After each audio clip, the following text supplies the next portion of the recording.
There's way more to avenge. Whoa!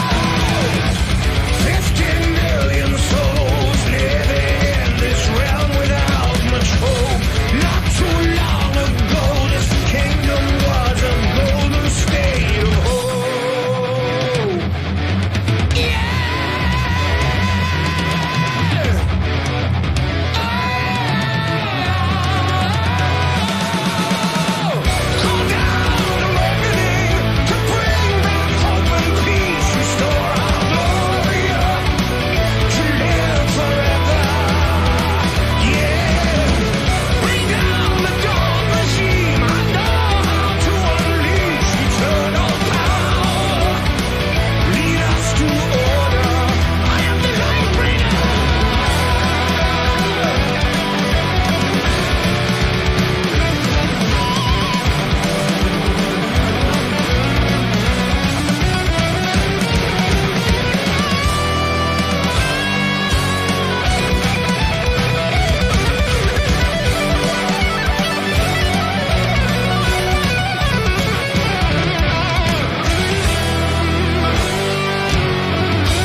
Welcome back, everybody, for the second series here at VCS English. We have the rematch of the spring finals. It is Flash taking on GAM, as I forgot who won spring for a second there. It should be an interesting match, is the way I'm putting it. But both teams are not the teams they were a few months ago. And to talk about it, Vinny, why don't you tell us about how Flash has been going so far this split? So Flash has been kinda not great. Yeah. So they've struggled with their new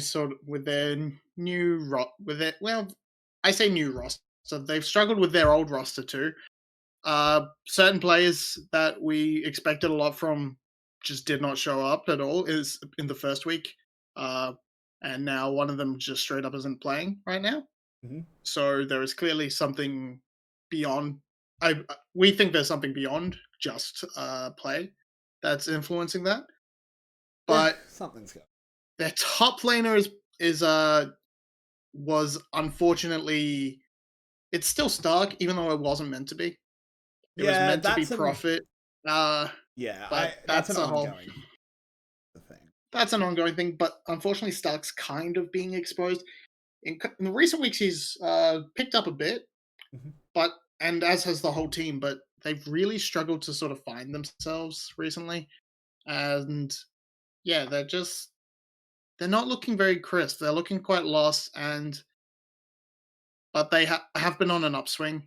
Yeah. So yeah, against the two worst teams in the league, though, right? So they won against OPG and against EVOS, and the EVOS victory, I would argue, looking back at the games, they should have actually lost that series. There were some very ridiculous Baron calls and steals involved in Flash winning that one. A lot of tech issues. That series was almost like it only ended because eventually a game of League of Legends ends, not because not because any teams made good decisions. It was pretty bad. Indeed, yeah. I'd agree. Yeah. Let's have a look at the standings so we can sort of compare where these two teams are at. And I'm not going to lie, I think the standings are a bit of a lie at the moment, because GAM is in third, Flash is in fifth. I mean, Flash absolutely are a lie. Flash is fifth placing. That has not been updated for the first series, of course. Percent no, it hasn't been updated because EVOS has a win. You're right. These standings are not quite correct. Maybe I have the wrong file. But Yulwei, why don't you tell us about GAM while I fix this up? I don't have new standings. Yeah, so GAM. We just don't have the standings. So GAM is my kind of team I don't like to watch too much, because they just play solo queue style, and I just want to see the VCS succeed and evolve. And GAM is kind of the opposite to an evolving minor region, because they still play to their strength as players. They still play solo queue style. And look at the standings, where maybe not quite correct, but we could see GAM with 3 wins, and those wins were a little bit questionable most of the time. Their game score is only 6-5, so only one game more won than lost, and a lot of their wins were 2-1s, where their only loss was an 0-2. They also haven't played Cerberus or Team Secret yet, so strength of schedule is a little bit weird for GAM, so they might be a little bit higher than they actually place, but of course their top side is still to be feared, and they still have insane single players. Their team coordination is just not really there. Yeah, the way I've been describing them is they are a very bad team with exceptional players.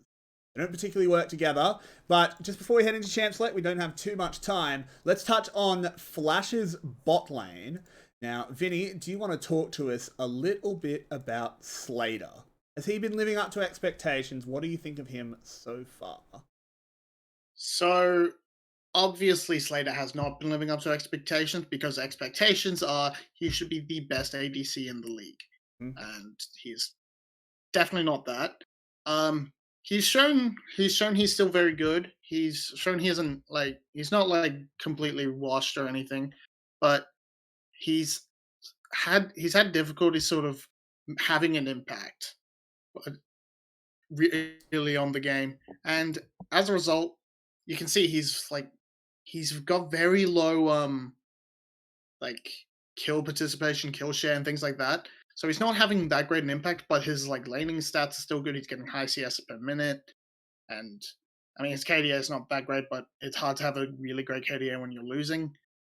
So he's like saying it's like he's a good individual player, but he's not being utilized properly, or he's not being able to put himself in good positions to carry. Yeah, he's also, in my opinion, not following the team a lot. There's a lot of fights where the team goes in and Slater goes out, and that's not good if it's your ADC.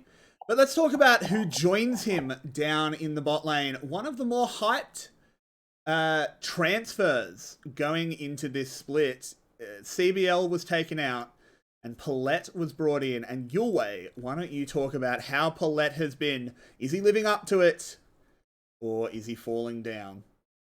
He's finally kind of starting to acclimate himself to the new team. He has had some big problems. Look at his stats. He has problems when it comes to KDA, and his win rates are not the greatest of some of the more impactful champs like 𝗧𝗲. So he has tried a lot of things on 𝗧𝗲 and has failed most of the time. But in the last series, he actually showed some glimpses of his old performance on GAM, where he roamed a lot, he helped his mid lane a lot. So I feel like he's on a little bit of an upwards trajectory and needs to prove himself today against his old team, of course. It's a big rivalry for 𝗙𝗺, who has once again found a new home. So he needs to kind of justify his transfer. He does, and we will find out right now if he does, as we are going thick and fast into Champion Select. Thresh Jace, removed by Flash. Big Jace ban, we'll talk about that one. And Aphelios Kalista, the ADC, is being targeted by GAM. Now, Vinny, this is something I know you feel strongly about. Tier 1 will not be playing Jace. What do you think? Finally, the Jace ban. So, yeah, normally I don't like seeing Jace very much, but that's just a personal grudge. But I like seeing it in the hands of GAM because they perform a lot better with the pick. But they've been picking that and relying on that pick so much. I'm glad to see it taken away from them. Force them onto something else. Force them to show something. Meanwhile, the other bans towards Slay, I also like, because that that's a much better that's targeting one of their best players at the moment, and taking him off his comfort picks does a lot for the team. And I'm mad because that's Nolan. Yeah, I was about to say, you're talking a lot about things you like from Flash, but I'm seeing two things I do not like whatsoever, and it's Null in the mid lane over 𝗏𝗏, despite 𝗏𝗏 clearly being the better player, and it's a VolleyBear first pick for Stark. I'm already tilted. Yulwei, please try and make me feel better. I really hope this is the jungle VolleyBear, because top lane VolleyBear is even more useless than jungle VolleyBear. Why is it being first picked? It's still like all the teams still seem to value the VolleyBear very highly. He's very strong when it comes to his power love.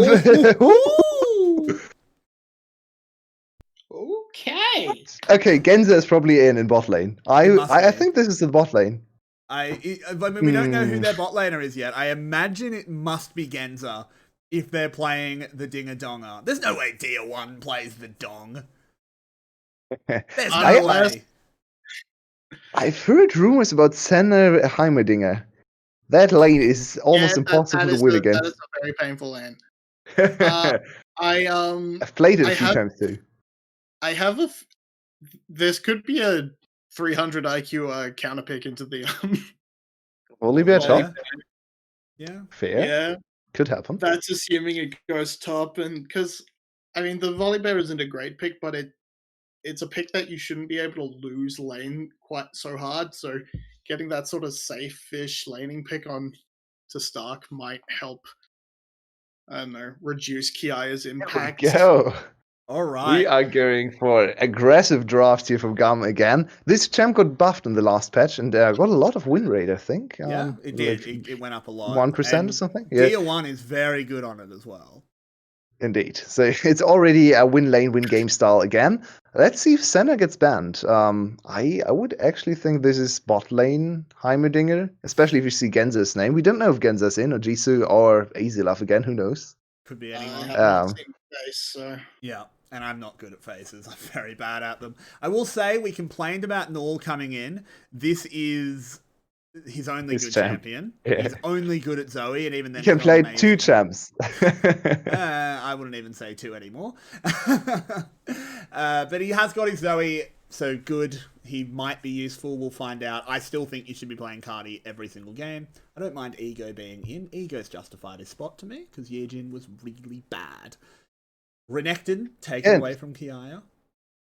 Ego personally has looked quite good in games. His coordination with the teams is still not quite there. Overall, Flash is just not the greatest team right now. When it comes to individual play and when it comes to team coordination, their objective calls are sometimes a little bit scuffed, and all the individual players just don't really live up to the standard they showed us in spring, especially when it comes to top side, in my opinion. I can 100% agree. Levi sticks. Oh, Ooh, 𝗂𝗃𝗃𝗃. Even better. GAM, Yes! give us the Heimerdinger Look at this 𝗂𝗃𝗃 draft. draft. Look what GAM is doing. They're not a good team, but their players are amazing and their drafts are fun. I cannot complain. I love you, GAM. Well, we talked about solo queue style, and look at that draft, You man. would love to play for the fantasy team, but Yeah, maybe not. and Continue. And it I is do wanna Genza know- bot lane, so it will probably be Heimerdinger bot lane, which means we have our solo laners already picked, and I feel like we are only missing the support or respective. If it is Senna, we miss the Senna. They could still flex the Lucian down bot lane, but I wouldn't Also expect that with Pantheon Genza in. support. Pantheon and Heimerdinger can both work as a Yeah, support. true. The Heimerdinger support is kind of meh, but the Pantheon That's can probably work. their support. If Yeah. this Camille gets locked in. Ooh, And wow. top lane Volibear. Yep. No, never mind. All right. Top lane Volibear will be Stark trying to be a big grizzly bear against 𝗂𝗃. And here's the Ooh. coated. Is he going to give him the coated special? He is. Yes. Jax. And this is the match of the week. We have coated against 𝗂𝗃, of course, on Sunday. So it's very good to see 𝗂𝗃 already bring out the coated special with the Jax into Volibear. Jax is more of a Wukong counter than a Volibear counter. So I mean, it beats I Volley haven't as seen well. this matchup. It beats Yeah. Volley as Oh, well, fair enough. I think. Because you'd be able to counter-strike the Q, right? It's an auto-attack modifier. You wouldn't take the damage. I think Yeah, you'd that's take true. the stun, but you wouldn't take the damage. It's like Twisted Fate. I think that's how it works. That makes sense. No, I think you can't get stunned by Twisted Fate. So I'm not sure if you Yeah. can get stunned by We'll find Volibear. out. We'll find out. I'm not 100% sure. I We'll haven't see. played the matchup. It's the same as the Shen dodge field, so Yeah. you can avoid the fun with that. So. Okay, there we go. Makes So sense. what do we think of these comps? Vinny, you can have the easy task. What do you think of Flash's comp? I'm going to give you the softball. So get ready, Yulwei. I sort of understand Flash's comp from what we've seen in their past couple of series, which they've won. They have played. They've really relied on a carry in the mid lane to make up for Slater's lacking, and 𝗁𝗃 has been playing things like Orianna and Azir to cover that. I guess putting Null in and putting him on Zoe sort of fills that niche. So I kind of like. I kind of like their comp overall, but there are very standout things like Volibear and Misfortune, which we overlooked. Yeah, I mean, Misfortune Leona is quite a kill lane, but I don't think you can quite kill lane into how does she ever Heimerdinger ult? Pantheon. Actually, How pretty does good she into ever ult? Heimerdinger, in my opinion. Yeah, double up the turrets. Yeah, it's very annoying for Yes. Heimerdinger. True, So- but if you put your ult down, Pantheon just puts his E up and stands in front of you. Yeah.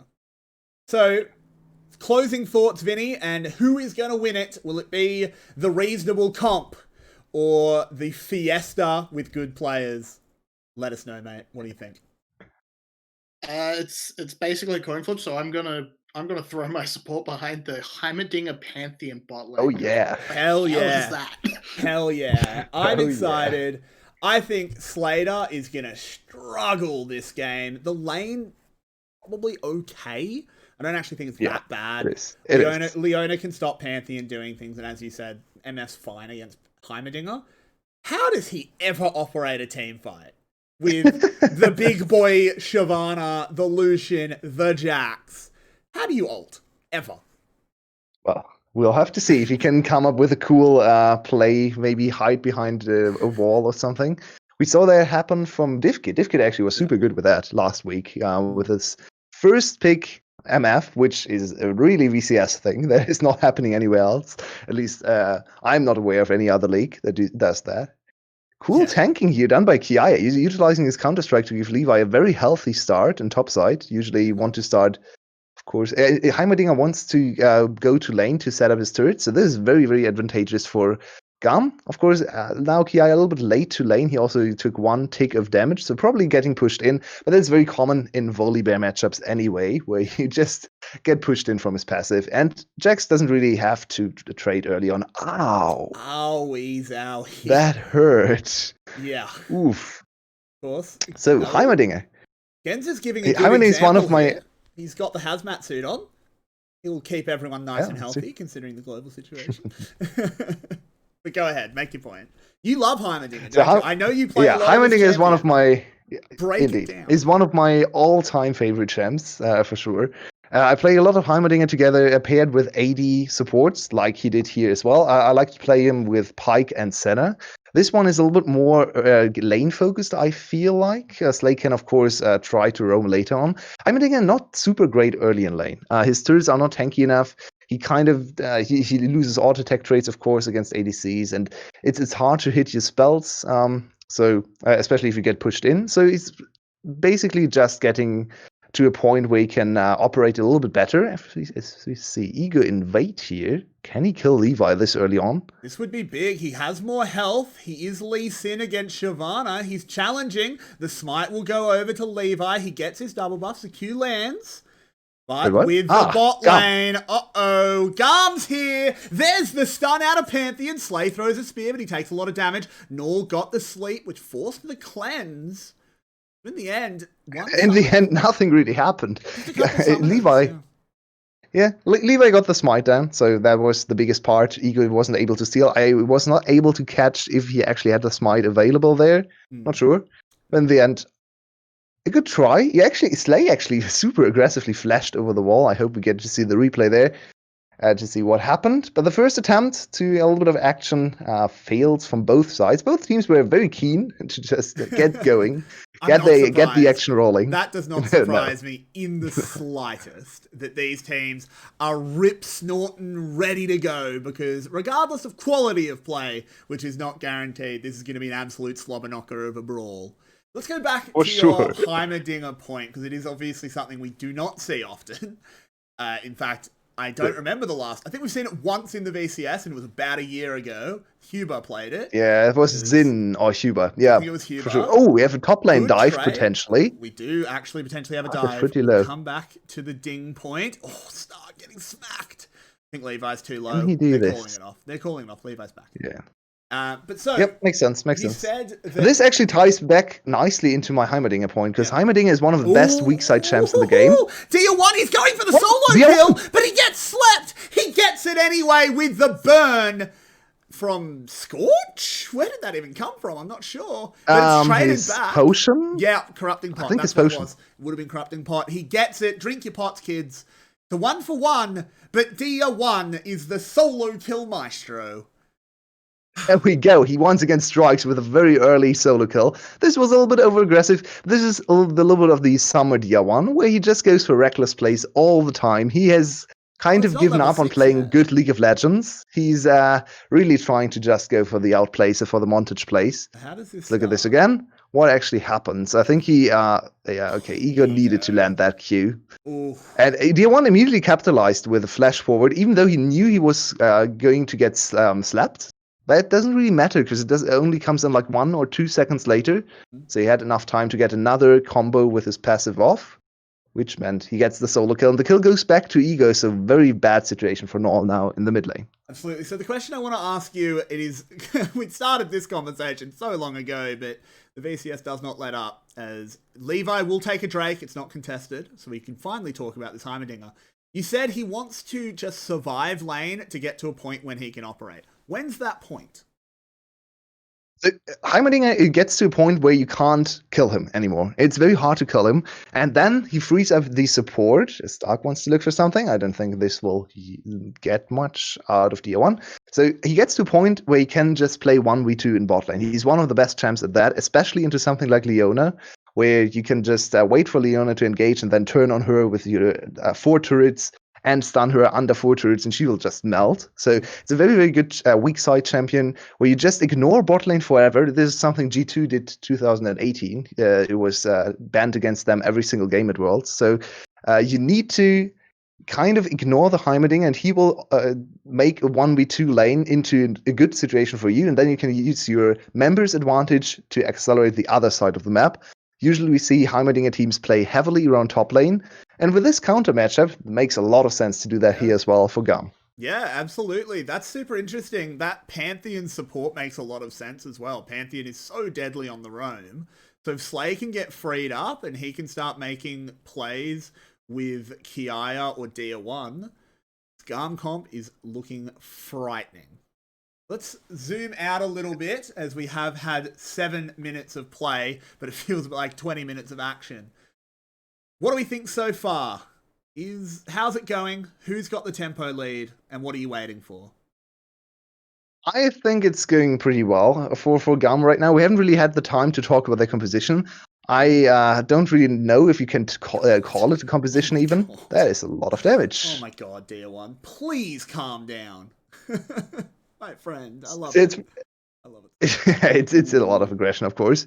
No flash. I think with flash, he could have actually looked for the dive there. 𝗀𝗃𝗃, he'll burn to death. ADCs trade back and forth. Of course, Leona can't fight Pantheon, so they will both just say, how do I say yes? Okay, that was a very good engage before 𝗀𝗃 hit level 6, so no defensive turret for him available. He used all the summoner spells to get away, but it was not enough. So really interested to see how that happened in the bot lane. I mean, it was probably dead just a even little bit in the end, right? Both there we go. used everything. Let's have a look. So what happened here? He gets engaged on a very clearly. His turret setup is not great here. He only has like 3 turrets in a line, which means they don't aggro Leona all at once, and they just have more damage. So they get the kill back. Ooh, Good but counter here kill we there. go. They're going under tower, and 𝗏 is going to have to play like a man possessed, Oh! but the dragon roars. 𝗧𝗲 did not want to wait for him to come back to his original spot. He just sniped him under turret, even though you can just wait for the Zoe to come back, but he didn't want to have 𝗬𝗏 contest his kill, so well-deserved kill for the 𝗬𝗏. He's up to a great start in one of his special picks, the AP Shyvana, the 𝗧𝗲 pick. He has lost on her a few times now, but he needs to prove that he's still the master of this champion.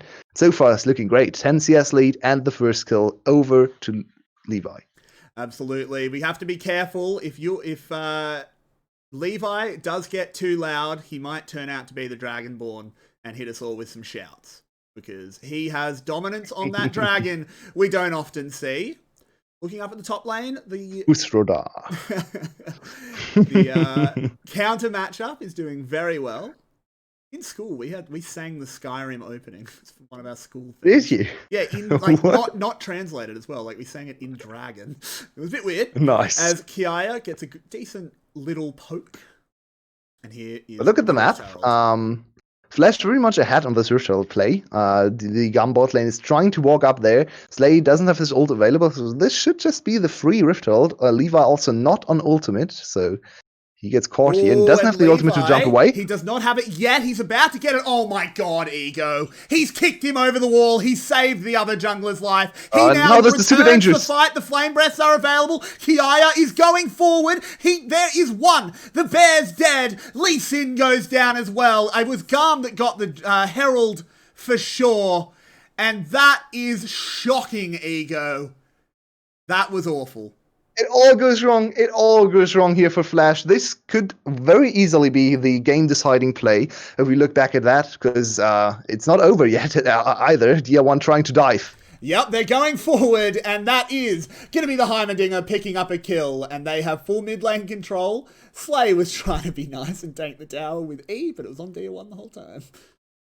Yes, 72 in kills at 11 minutes. It's a typical GAM game. They are just putting on the acceleration once again. It's a solo queue style. And, of course, we have to point at Ego's big blunder. He no. missed the Q follow. He also missed the Q afterwards. How do you Oh miss my it god. after you That was so kick? horrible. Even I can Also, hit that. 𝗃𝗏𝗺 coming in. Very good re-engage. Flash on top of Ego to get the stun there. And at this point, the fight is already over, and we're just counting the kills for GAM, because there's no way Flash can fight back. As you pointed out early on in the draft discussion, MF kind of useless there. Yeah. Didn't really get to a position where she could ever utilize her ultimate to get big damage in, and just tried to run away. Fair enough, she got away, but her team didn't. And now it's a 3k gold lead, and the game is already looking like it's going to be over soon. Yeah, GAM is GAMing. I don't have another adjective to describe what GAM does to people. I just have to say they GAM. This is what they do. They pick insane comps that don't look like they work together, but they have... I mean, there's an argument to say they've got the scariest top side in the league. And I use the Absolutely, adjective scariest. Not necessarily best, but coordination's not always there. But their top side is absurd, and we're seeing that flex this game. 𝗀𝗄𝗺 as well did come up, help out with the mid lane dive, but mostly he's just being 𝗲𝗺𝗺. Go, Ego. You need to be so careful here. And don't worry, 𝗃𝗺𝗺 missed his ult to save Ego.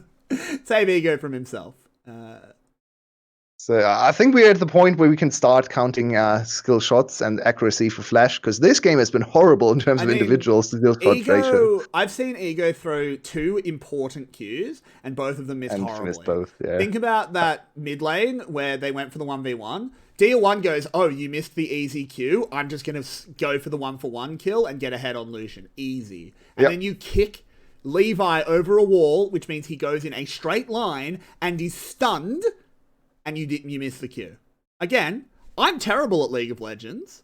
I have some of the worst mechanics ever. Ooh, yep, Levi has absolutely seen it. We'll come back to it. Ego is trying to defend his blue. Ultimately, he can Look just at the jump damage away. he can, but Ego, what are you doing? He just went back into the flame circle. This is shocking. I think he's told him. This is so bad. Flash, what is going on with Flash? Wow, this one is also some GAM stuff. Only GAM would spawn this Herald here. I think whatever. Let's see where it goes. It doesn't matter. I think he was trying to ward and forgot that he had Herald. Maybe. But it's going to work out anyway. 𝗏𝗏 can do his best, but even 𝗏𝗺𝗺 couldn't save this tower. Flash, Jesus Christ. It's this is not the game we hoped for. I'm sorry to be so flippant, audience. I really am. But Jesus Christ, what is Ego doing? He's spilling some beans, as you like to say, all over him. For sure. Absolutely, there are beans in his blindfold. Oh, it's so sad to see. Another game. Look at this gold lead. We had 14 minutes, and look at the 6k gold lead. GAM is just a little bit ridiculous, and I can understand why fans always still say GAM might be the best team. But we still have to consider Flash is not a good team right now. So them stomping Flash doesn't really mean much. Of course, if we can see improvement in the mid and late game, GAM could still very well be a contender for the title. Yeah, absolutely. If they can show us some better coordination, some better setups around objectives, because that is where, so far, they haven't really done anything. In all their victories, they basically just fight the enemy team again and again and again, every 5 minutes a dragon. You can never write GAM off, right? Because they could do this to Cerberus. It'd be harder, and I wouldn't pick them to do it, but every now and then, they'll just come into a game and be like, oh, we're playing against a better team than us. Me no care, me solo kill. It doesn't matter. They just do... To people who maybe haven't watched much VCS in the past, This is not abnormal for GAM. This is what they do. No, absolutely and they're not. on a bear hunt. They're going on a bear hunt. Can they find one? Stark's taking a lot of damage. Already the flame breath used. Don't go too far, Levi. Ego's been Look at found. him. Will he get culled? Very, very close. Oh, good God. GAM has the whole map in their hands. Ego is not a champion right now. This is some first-class Lee Sinning going on in this game. Picking Lee Sin, failing every single play, and then falling behind and not being a champion anymore. This is what LLS is always talking about. And Slay's now caught, and this could... Yeah, oh, God. He's out. They don't pull the trigger. Well, there was a chance to get at least one kill back, but good flash for Slay. You can't actually fault Palette too much for that, because he just flashed away from the E. 𝗂𝗃 looking for another one. He's 2 levels ahead of Stark, so this side lane matchup is going to get worse and worse. I mean, it's over. You're against the Jax. You don't. It's not like you outscale him. The side lane's over. He's Once 2k again, gold behind individually. Once again, VolleyBear. I mean, I'm really happy because there's been a lot of political discussion for the last few months in Australia about potentially. Oh, is the stream having a bit of an issue? That's weird. Same for me. Yeah, okay. There's tech issues. It's okay.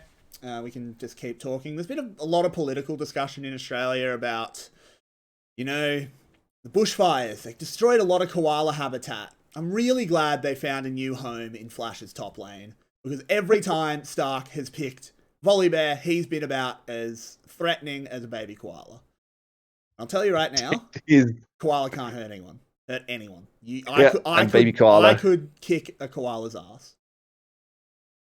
I hope you don't, but I wouldn't, but I could.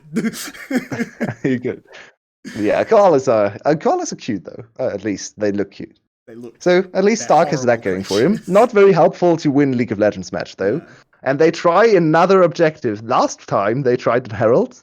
Yeah, it all went very bad for them. This time they get the Herald, but will they get the follow-up fight as Pantheon has landed? No. In comes 𝗂𝗃. Takes a lot of damage, but that's a good bullet time to buy space. But here comes Dia. He's got one. And that'll be it. And that is another fight for GAM. Of course, they only get 1 kill, so not the greatest. They wanted more there. Slay, of course, the support Pantheon. Looks cool when you drop stun, but then he's support Pantheon. It has half an item at this point, so not quite as threatening. But in the end, it's still a win for GAM. They can pressure other lanes. They can't really get a turret here. So I guess Flash made a good call there, but it's all too far removed to really count in their favor. 7k gold deficit at 17 minutes. Yeah. There isn't really much they can play for. It's just hoping they're just hoping for GAM to make mistake after mistake after mistake, maybe into a Baron steal, stuff that happens in Flash games quite often. So yeah, it's possible. We're looking at that kind of stuff. But this is not great. 𝗏𝗏 has shown us once again why was he picked up. You have to keep asking the question. He's played 3 games now, I think. I might be wrong on that. Do correct me if I am. I think it's 2 in the actual regular season. So he played 1 Karma game. Yeah, true. He played the Karma game. They lost that game. They got smashed, but it really wasn't 𝗏𝗏's fault. He was put on Karma to try and be an enabling pick, and then his team collapsed. Not really his fault. This one, a bit more his fault. He's on Zoe. It's his best champion. He's 0-3-1 and hasn't done anything. And can we please stop picking the bear as a first pick and putting him top lane? Why are they? He will now be 1-8 after this game. He has been so atrocious in this league. Even ignoring the fact that VolleyBear is atrocious in the VCS, and why are you giving your first pick for Stark? He's not your best player. He is your worst player. Again, we got to give some props to Stark. He didn't want to play this split. He's covering for Yoshino, who has a pretty serious health issue. Fine. It's not your fault, Stark, but still, from a drafting point of view, he wanted to retire 6 months ago and you're giving him first pick. What are you doing? Yeah, it all feels like Flash really hasn't figured out how to play the game. Which identity to go for. Oh, no. They should be a bot side focused team. This is just a solo kill. Null can't do anything. Ego is arriving. The teleports are coming. 𝗂𝗃 goes to sleep. We might see the counter here. Another counter strike. Stark is here. He hops to the ward. Flashes the ult. He's Gonski. Ego, why? What was that again. That was so bad. All right, mate, you can let rip. We're not professional. And here we go. They're trying to get something. And once again, Flash bails out GAM. Well, at least they forced the flash for Genza, so that play was a little bit better. But the ego play, I need to see the I hope we get to see the replay to shame ego for this horrible Lee game, because he landed the Q for once. He actually landed the Q, and then ulted afterwards, and the Q was already was wearing off at that point, so he couldn't follow up the Q. So Ki was just like, okay, thank you for ulting me closer to my turret. I will now use my ward jump to get to my turret. Thanks, good sir. This doesn't make sense as well. So to give some context to maybe viewers who again are new, welcome by the way. We love having you here. Ego is a very young player, but he is a solo queue prodigy. He was challenger in Korea, tearing up the Korean ladder. And remember, these guys play on ping, so that is definitely oh no, oh dear. We'll come back to it as well. The disrespect ultimate, I love it. Yeah, that perfect. Was 𝗃𝗺 with the disrespect ultimate. Executing 𝗨, the culling living up to its name as he got rid of a pest. Hopefully we don't see it come back. There we go. As I was saying, Ego is a solo queue prodigy. He was Korean challenger playing from Vietnam, so there's a ping thing there. It's very impressive. Why is he bad at Lee Sin? You're a solo queue jungler. Why are you bad at Lee Sin? Yeah, it doesn't really make much sense. Oh, we get a replay of this one. Oh, hang on. I've got to get a bit of a hype cast going. Look at this. 𝗨's used his Q. 𝗃𝗺 comes over the wall. He gets slapped. Oh no, he cleanses it. And it's a close fight. But 𝗃𝗺 comes out on top. Close fight between 𝗃𝗺 and the summoner spells, maybe. Definitely not between 𝗃𝗺 and 𝗨, that's for sure. Can we discuss the MVP already? I have no idea whom to give the MVP to. Ego, because he saved Levi. Good He call. is definitely. It's funny because often we say, "Oh, and he uses his flash to get out," and it's so appropriate. Ego keeps kicking people away, and Flash bails them out of a situation every time. Not gonna lie. Oh man, what a game! What a game! I'm struggling here. I'm this struggling is to watch Flash. It's a 10k gold lead at 22 minutes, man. What can you even cast at this point? There isn't much going on. Can he one-shot Slater? That's the big challenge now. Okay, that takes a lot to get the true one-shot with the big E. Look at his items. He has a lot of damage. Yeah. So GAM can throw games, but I don't think they throw 10k. He's going to have 3 they're not quite drakes as well. Like, his rage bar, I think the way it works is you get more rage per auto attack. Yeah, you do. So he's just going to be in dragon form constantly. Like, we are truly playing Skyrim. There are dragons everywhere. Because, of course, if you look at TFT, set 1, Pantheon was a dragon. Here we go. The TFT set 1 duo. The duo. And the best set 1 champion, in my opinion. The Shyvana. I had so much fun playing to carry Shyvana. Yeah. She was so cool. Shapeshifters. As you see her. Fun. You know who's not cool? It's Ego, as he's burning away. He'll live. But 23 minutes, they force a jungler to back and get his flash. Your jungler has a 3-level lead. I think there's an objective you can take. Do you reckon GAM's going to get this one? Do you reckon Ego can get the steal? He's quite far away. There's a small chance that they can secure this one. It's a really hard one. And GAM goes for the risky play of the Baron. They take it, and 𝗃𝗺 will even get a blue buff. So we have to say they definitely did acknowledge the fact that their composition is insane at taking Baron. The best mage in the game, I'd say, together with Rice maybe in late game. The Heimerdinger against Baron is just insane. You can get 4 turrets on the Baron, so it's very, very easy. And then, of course, Blade of the Rune King, we have another attack speed item. Shyvana, attack speed passive for 𝗃𝗺, so a lot of damage on that one. One of the quickest Barons we have seen in 23 minutes, and this is a game where you kind of wish for an FF being utilized in pro games as well, because it's kind of rough to watch. There isn't anything Flash can do. I hope GAM gives us the next game in the next 2-3 minutes. Yeah.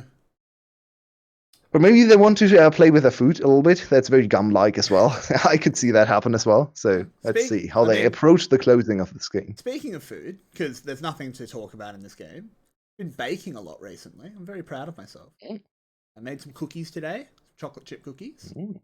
Oh, that sounds delicious. Gave them to my sister to give to my niece. Very excited. Apparently she loved them. And I had to make them Nice. vegan as well. Good to hear. My sister's vegan, the whole family is. So I had to figure out how to make cookies without milk. Tricky, but it was fun. Personally, I'm not a vegan. What about I butter? eat meat, so. No, you can substitute all of it. Levi's can put a little bit, but they back off. Yeah, no, you can substitute all of it. There's a bunch of like non-dairy dairy.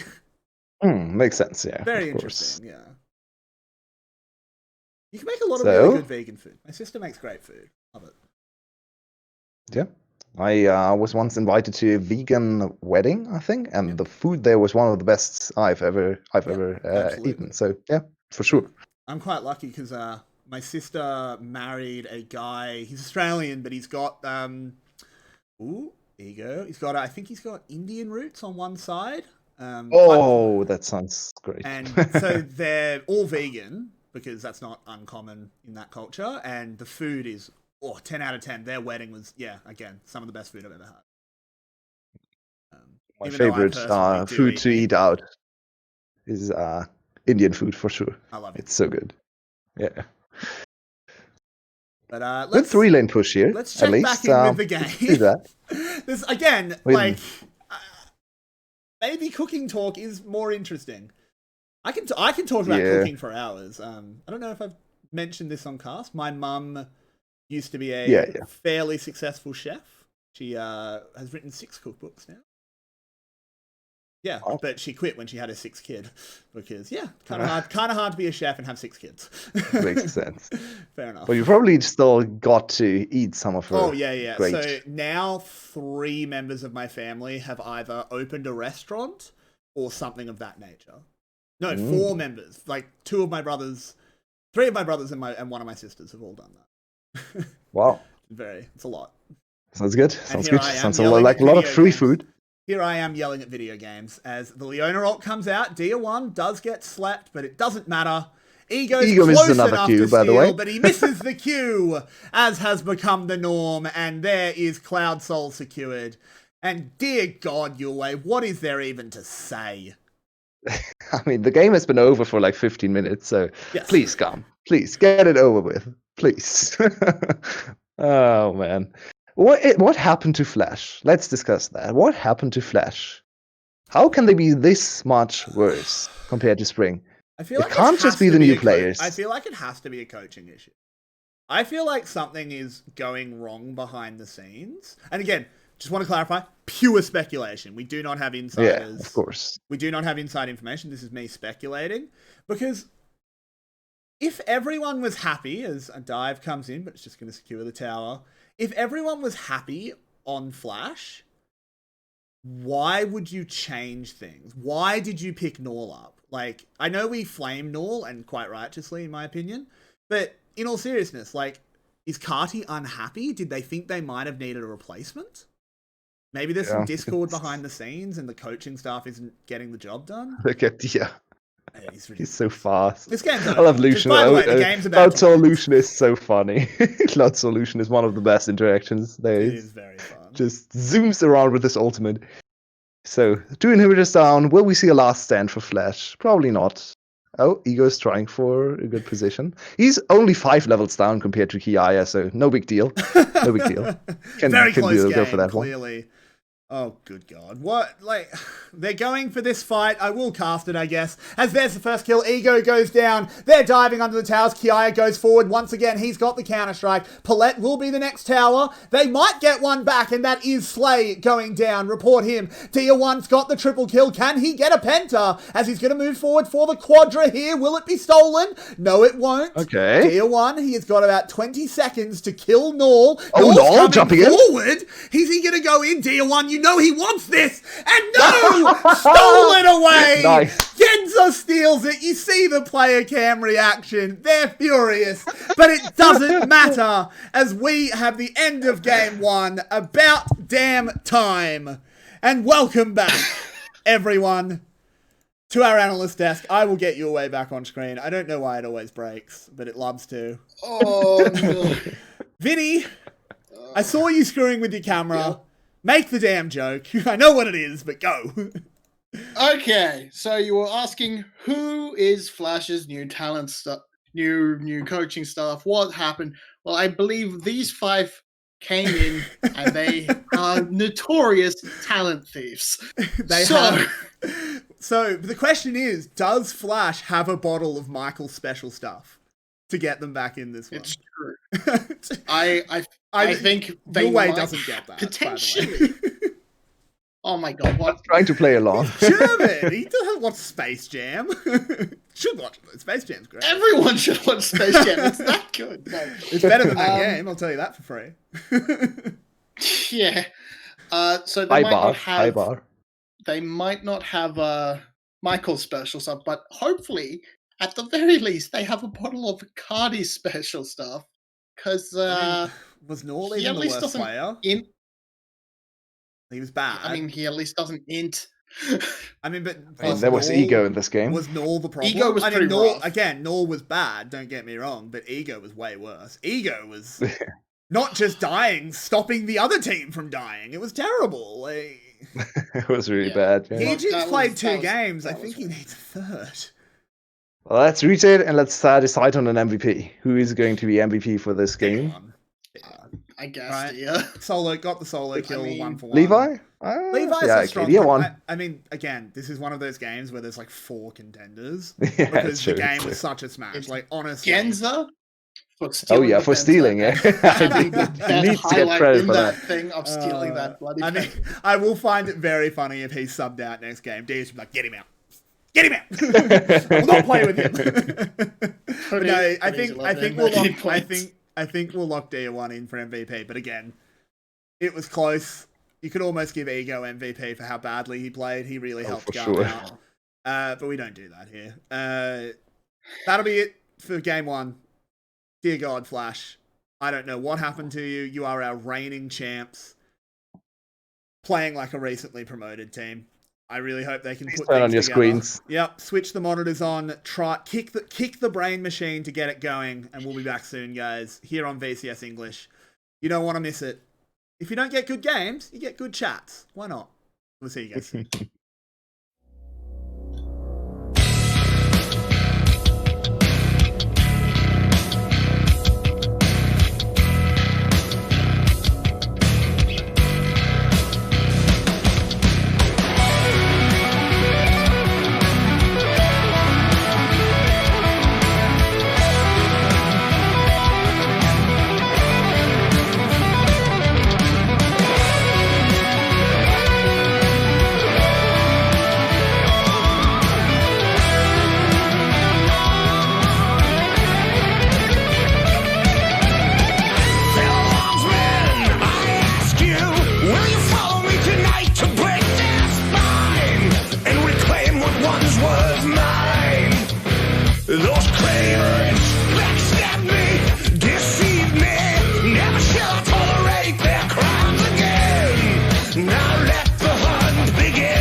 Welcome back, everybody, to Game 2 of Flash taking on GAM. And as you can see, we're going to try and help Flash by bringing some garlic here to ward off the skill vampires that have clearly infested their gaming house. Because, dear God, what happened?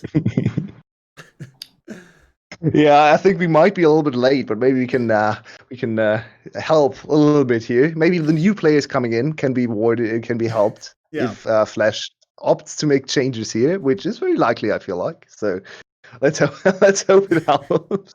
Let's hope we can make the skill vampires stay away, because if Flash gets any worse, I'm done. I'm leaving. Because you know, Ego is still in apparently. I'm fine. Okay, I guess I'm but okay Cardi's with here. that. Okay, Cardi's in. Cardi's here. Thank God. Ego, At least Cardi's here. fine. He was awful in game 1, but he might not repeat that. Let's hope. It's really. Let's hope he's not going for Lee Sin again. I Flash don't bot lane looks a little bit confused with the first gameplay because they didn't really contribute much in negative or positive way. They were just down bot lane, Yeah, even got the solo kill they there. were a GAM bot lane.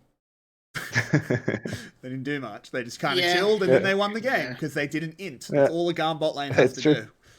do. We are heading into Fair draft point. very soon, don't you worry. We'll switch over as soon as we are. But can Flash win this, or are GAM just way too much better? I predicted a 2-1. Always have to realize GAM can commit the true VCS experience and just Here we throw go. But you are right. completely. GAM giveth and GAM taketh away, for sure. Sure. They go for those crazy plays, and they work sometimes, but other times they do not. Apparently Jisoo is in as well. That's cool. Interesting. I don't think 𝗀𝗀𝗃 necessarily deserved to get subbed out. Maybe for stealing. He stole the pentakill. True, Come on. He did steal the pentakill. He deserves to get kicked from the team. Get him out. Get him to VCSB. Don't want him anything to do with him. To be fair, On a more serious note, Jisoo I think looked it's good just in because game 1. the I just want to give him a run. yeah, 𝗀𝗀𝗃, I mean, yeah. I On mean, a more for both serious note, teams. I On both think teams. I'm yeah. about both. Go ahead. No, I think he was in just because they had one off strategy with the mage, and now they want to play a more traditional ADC comp, right? So it makes sense to have 𝗀𝗀𝗃 in for game 1, play 𝗲𝗲𝗃, and then the second game you don't want to go 𝗲𝗲𝗃 again. It's a little bit too obvious, so you go to your normal ADC, and Jisoo is the ADC player. Yeah. Well, I mean, 𝗎𝗍love was for most of the split so far, but Yeah. don't know where he's gone. Yeah. He's full-time Vinnie's sleeper team, but unfortunately that's only fantasy league. He's not meant to be starting there. As I'm noticing a lack of a 𝗪𝗪ista ban, and you are against Jisoo, and I did it, guys! I predicted a pick! That's not even my job! Wait. I did it! I mean, Congratulations. why have So, they... Vinnie, what is Flash going to play here? What is Flash going to play here? History would suggest a Volibear set, No, but thankfully you're right. it doesn't seem to be that. It looks like it's going to be a Pantheon for play. I'm going to assume, Yeah, that's though it definitely can correct. go towards Cardi. It's not I a think Cardi here you're champ, locking though. a jungle play. You Or shouldn't you- be picking that. Why? They've already secured their ADC. You don't need to prioritize. I think Oh, no. No, I knew it. Why do I knew it. unless that's all right. That can be Volibear jungle, which is a lot better than Volibear top. But I have very bad. No, don't do that. That's Good with fine. 𝗪𝗪ista, No, though. no, that's It's very He's good on with 𝗪𝗪ista. pace. Set 𝗪𝗪ista is an insane He's bot lane. I'm okay with that. 𝗪𝗪ista. Yeah, I like that too. And this one is open, so I think we can There's pack it so up, much better boys. picks. I think there's so many better picks. You could have just gone. I don't know, Shyvana again. I guess I because think you it's have fine. to pick AP. I think it's fine for the roam style that 𝗧𝗲 plays. I understand that you don't like it, and its win rate's not great. I fully admit that. But I do There think are it's better fine. champs for the I roam agree. style. I agree, I know, but I don't hate it. I don't No. think it's the worst thing ever. Ezreal secured here for Flash as well. Not a bad pick into 𝗪𝗪ista set, which is obviously a very aggressive bot lane. And we're assuming that is Ashe is Pantheon better. support. True, but Ezreal does more damage, which they might need. Pantheon Ezreal seems like a very weird lane. Indeed, especially into 𝗂𝗧𝗃. Yeah. That sounds a little bit weird. 𝗧𝗲𝗺's We have the drawn a 𝗧𝗲𝗺 ban. band. He's drawn a ban. Can we finally get the fiddlesticks? I hope so. He's It's really, really He was bad the into- fiddlesticks master. Pantheon support's actually really bad into 𝗂𝗧𝗃 because 𝗂𝗧𝗃 can just wait out your E and just use that to build more and more stacks for the rend. It's the Yeah, same makes issue, sense. issue as Makes like a lot of with sense. Exhaust, who just keeps building stacks and then pop as soon as it turns off. And there you go. That's a dead Pantheon. So Mhm. so far, I don't think Flash is doing very well at picking anything that sort of Works. plays well into GAM. No. It's barely even good for them though. Like, do they not watch their games while they're playing it? I have to ask that because I'm not sure. what is this Do they not VolleyBear watch our priority? content and No, draft discussions? I don't understand. I mean, like, we only you saw not- one game, right? They've played so many scrims this week. it's true, but it's like, very do you common not for teams. see Stark inting every game on VolleyBear? There comes a It's a point very fair point. where you just have to say he can't play it. It's okay. You're allowed to not be able to play everything. I actually do think this is going to go to Ego. I think they're going to give him a counter pick. Why would you start Give him something like Irelia. Well, as I say that, they might also just lock in like Ornn? I think Braves or Ornn would be something okay. here. I think Ornn's fine. The armor will be really nice against Dia. Excuse me? What is that? That's a Diana. But why? Oh, Okay, and that it's in makes more Italy. sense. That makes a lot more sense. Yeah. But I Never still mind. don't necessarily take it all like back. it. I take it all back. It is going to be Stark and VolleyBear, and everybody sulks a little. So they banned the Jacks. What other VolleyBear counters are available? I think you could even go set into You can VolleyBear even here. just put the Jace up there, and Yeah. because That is true. Or what that Okay, I could played be 2 doing- games of Jace as That well. could be Nico top. I don't think VolleyBear's doing anything into Nico. That would be very it could be interesting. Nico top. Could be. but I wouldn't think Jace predict is it. the- I think it is Jace. probably- Come on, Fiddlesticks. It's time for Fiddlesticks. Oh, don't go Lee. That's so boring, Levi. Don't just pick Lee Sin. Admittedly, it would be fun to be like, oh, Ego, you played Lee Sin? Let me give you a clinic. Crack it back out. He has locked Just it in. Levi. But That's a lot of peak potential for GAM. Look at all those champs, man. So much CC, so much single target X's. It's very GAM. It's very much skirmish early game and try to secure a lot of kills to get a big lead. And the Rise pick coming in for Cardi does make sense. It's one of his like actual hard carry champs. Yeah. So this has been a bit of a running gag on our cast about how bad Surge is at drafting. He must be a fantastic coach behind the scenes to still have a job, because his drafts are awful. Why are you banning like Renekton or Lucian when you know it's Jisoo? Did they not know Jisoo subbed in? He's a 𝗂𝗧𝗃 one trick.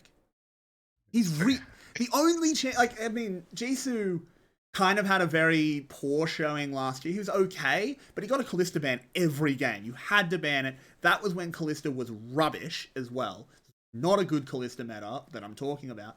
Now, 𝗂𝗧𝗃 is arguably the best ADC in the game, if you can play her, and he's a one trick, and you let him have it.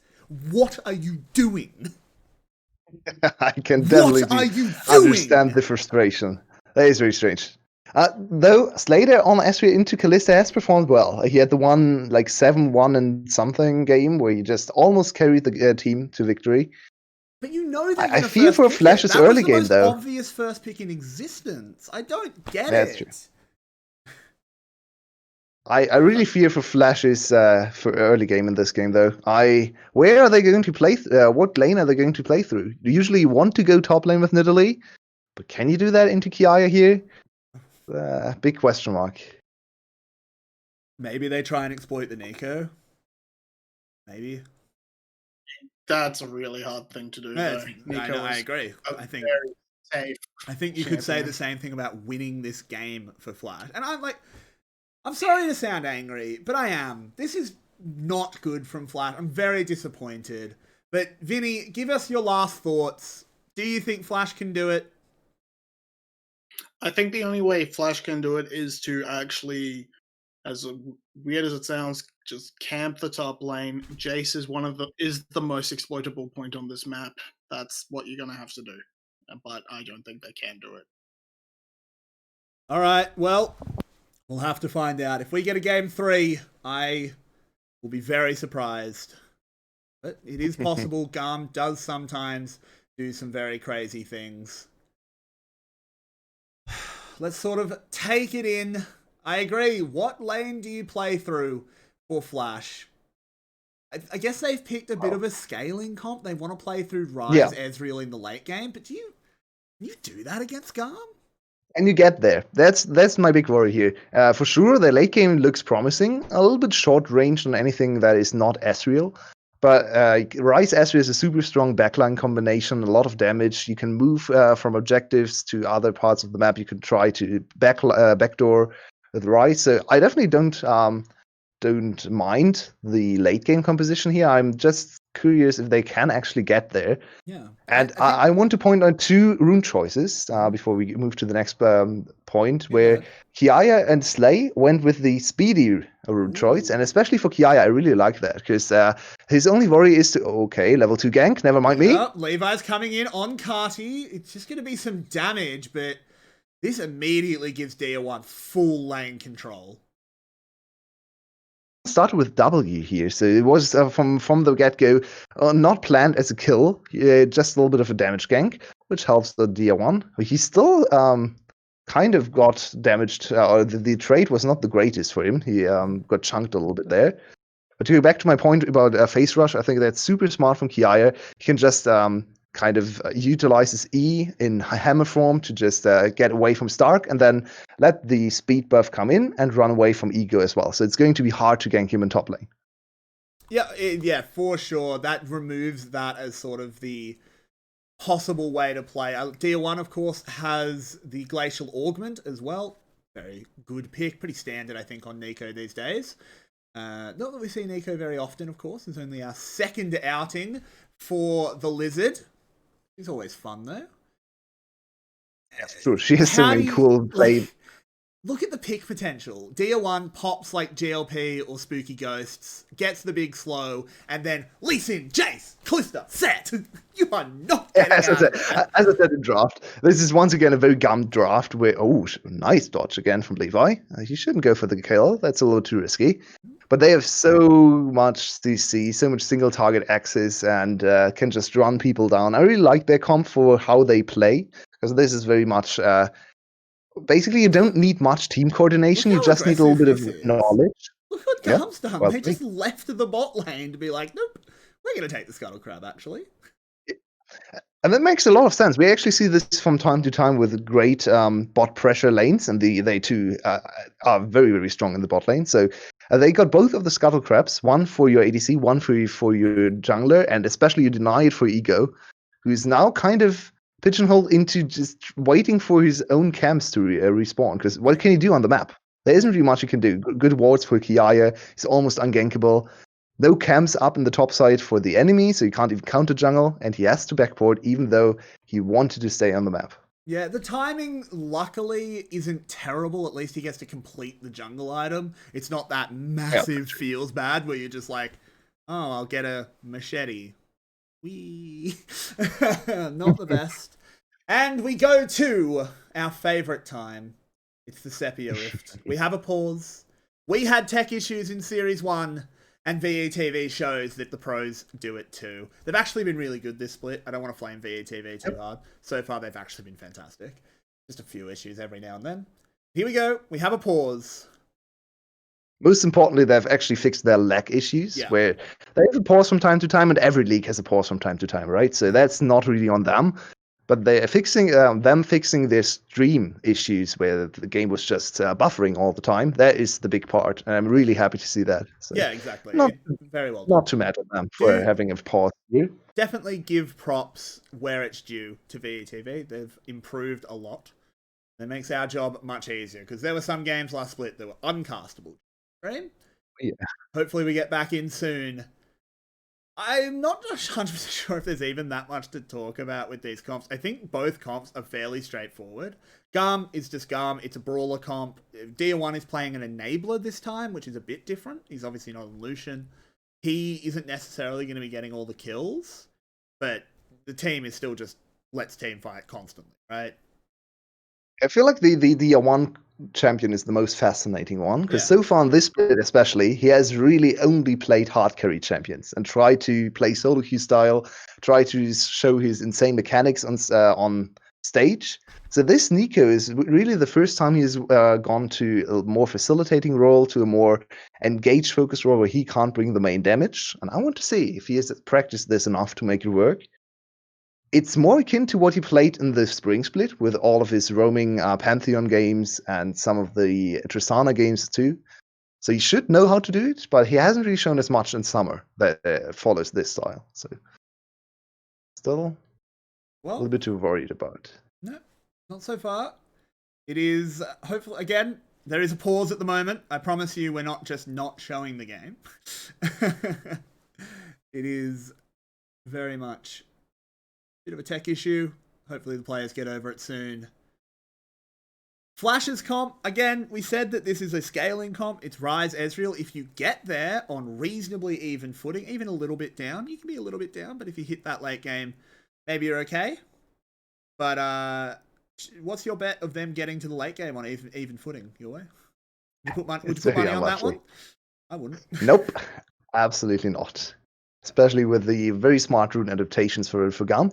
I want to touch on a different point still. 𝗬𝗎 coming in as potentially now the main ADC. I don't know what happened to 𝗬𝗎. Maybe he's still supposed to be the starter, but he hasn't played in the last 2 weeks. So now with 𝗬𝗎 moving in, how does this change GAM? I actually felt like he played well together with 𝗧𝗲, especially in lane when he first showed us his gameplay last week. And I don't mind him being the starter for GAM. I don't feel like it's a big upgrade or anything, but I also don't think it's a downgrade. So I feel like 𝗬𝗎 can just slot in where 𝗬𝗎 left off. Yeah, I think that's fairly likely. I think that's fine. And again, 𝗬𝗎, he's played that one game. It was a 𝗬𝗪 game. He went huge, and he's got the 𝗬𝗪 again. I would like to see him on other ADCs, because you would hate to have a situation where you bring him in for a game, they ban 𝗬𝗪 because it's 𝗬𝗎, and then he's like, ah, shit. What do I do? He played one Ashe game, and he looked decent on the Ashe as well. Actually, so you're right. Yeah. He's fine. Like, I think he'll be okay. I don't think that's super likely, but I definitely hope they're forcing him to play other ADCs in scrims, because you can't just fall back on your one trick all the time.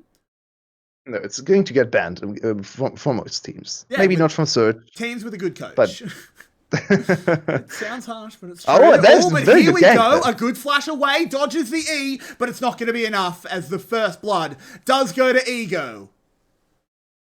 Nice. A redeeming play for Ego, finally landing a gank here. First game was a big struggle, but he can, of course, redeem himself in this team, in this one, if he gets them going. We talked about the difficulties of getting to the late game. Starting with a kill on your Nidalee is definitely a very, very good step in the right direction. For sure. And hey, last game, he was missing all the Lee Sin Qs. If he can make up for it with the Nidalee Qs, which are arguably harder to hit, maybe we can see him redeemed. But you know that Levi wants to get out on the map, but the Bear's pretty quick. Are they going to go for this one? He's going to get the big shield. You can't go under tower. Yeah, and 𝗧𝗏 with very good disengage, didn't even have to flash, still has his TP available. So even though the wave is in a little bit of an awkward spot, though, I think it's going to push back. Yeah, there are more minions on Kiaya's side, so 𝗧𝗏 doesn't even need to burn his TP. So decent position. Kiaya is now trying to push in the wave to also get the TP less backport, so basically cheetah recall on his side. And he has accrued a little bit of a CS advantage, which we expect, of course, in Jace against Volibear. It's a little bit of a counter matchup there, but still good play from 𝗧𝗏 to avoid the gank and avoid the counter kill. Yep. Flash with a little bit of an advantage. Absolutely, as Ego should spot Levi out here, get that information. No chicken to steal away. Levi will get that whole bucket. Slays come up. They're definitely wanting to guard the jungle. Makes sense. Will they make a play? That is he as well. Yeah. Everyone trying to get involved in the mid lane. We have double TP available from the top laner, so this could really be a big first fight of the game. No level 6 yet for G2, that's a very important point to pull out Slater and let him play super aggressively. So let's see if they try to push for level 6 and then transition over to the Dragon. I feel like that's going to be the play for GAM, and Flash is not starting the Dragon either, so enough time to level up. Yep, as 𝗧𝗏 is still around this bot side. I feel like they want to maybe chunk someone out and then start the Dragon. Or just start the Dragon. Why not? Just do it raw. You know. You had priority in bot and mid, so it's completely free. There's no contest. Cloud Dragon. Yeah, and I'm not sure if 𝗧𝗏 actually tracked the enemy jungle path, but there was no camp available for the bot side. So for Nidalee to be on bot side would be a big time investment. So instead, she just wanted to clear jungle.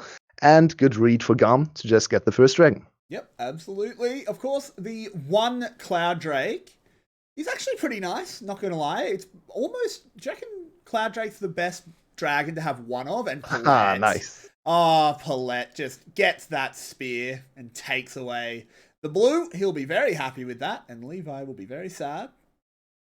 Yeah, I think so. But yeah. Yeah, I feel like from the one-off dragons, the cloud is the best in most compositions, of course. But here we there's go. a dive, though. Stark has turned off the tower. Ego landed the spear, but he gets knocked away. This should still be a kill. And Flash is here to play. 2 kills. 2 good ganks for Ego, and he's 2-0. Not up in CS as Nidalee's usually are, but up in gank pressure against Lee Sin. But now Lee Sin can pay you back. Has to flash. There is the Realm Warp. He gets kicked. Can 𝗧𝗏 get the follow-up? No, he can't. He didn't have a Q available yet. Takes a lot of damage from Stark. There he goes under tower. It's bold, but it gets 𝗬𝗀𝗃 too. What an insane play from 𝗧𝗏. That looked way too over-aggressive. But of course, he knew how much damage 𝗬𝗏 would deal. 𝗬𝗏 also with a super good shock blast to confirm that kill. What does this mean for the top lane matchup? It feels like 𝗬𝗏 will be able to now completely dominate Stark and even mine some turret gold. So far, not able to do that.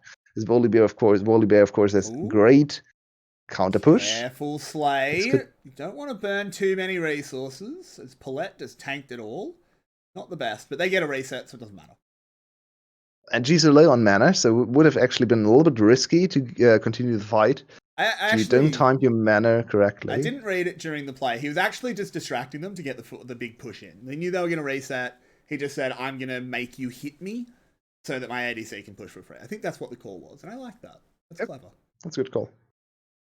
So, let's look at the gold. Right now, GAM is actually behind. And so far, when GAM is behind, they have just lost every single game. They are not against 𝗁𝗏𝗺. I have to correct myself there, of course. They were very far down, but still won the team fights. But in most GAM games, they need to be ahead to do something. And this composition, once again, is not the greatest from behind. So I think they need to look for another fight. The Rift Herald is definitely the opportunity to do it. Despite the gold lead, I'd still say GAM is stronger right now.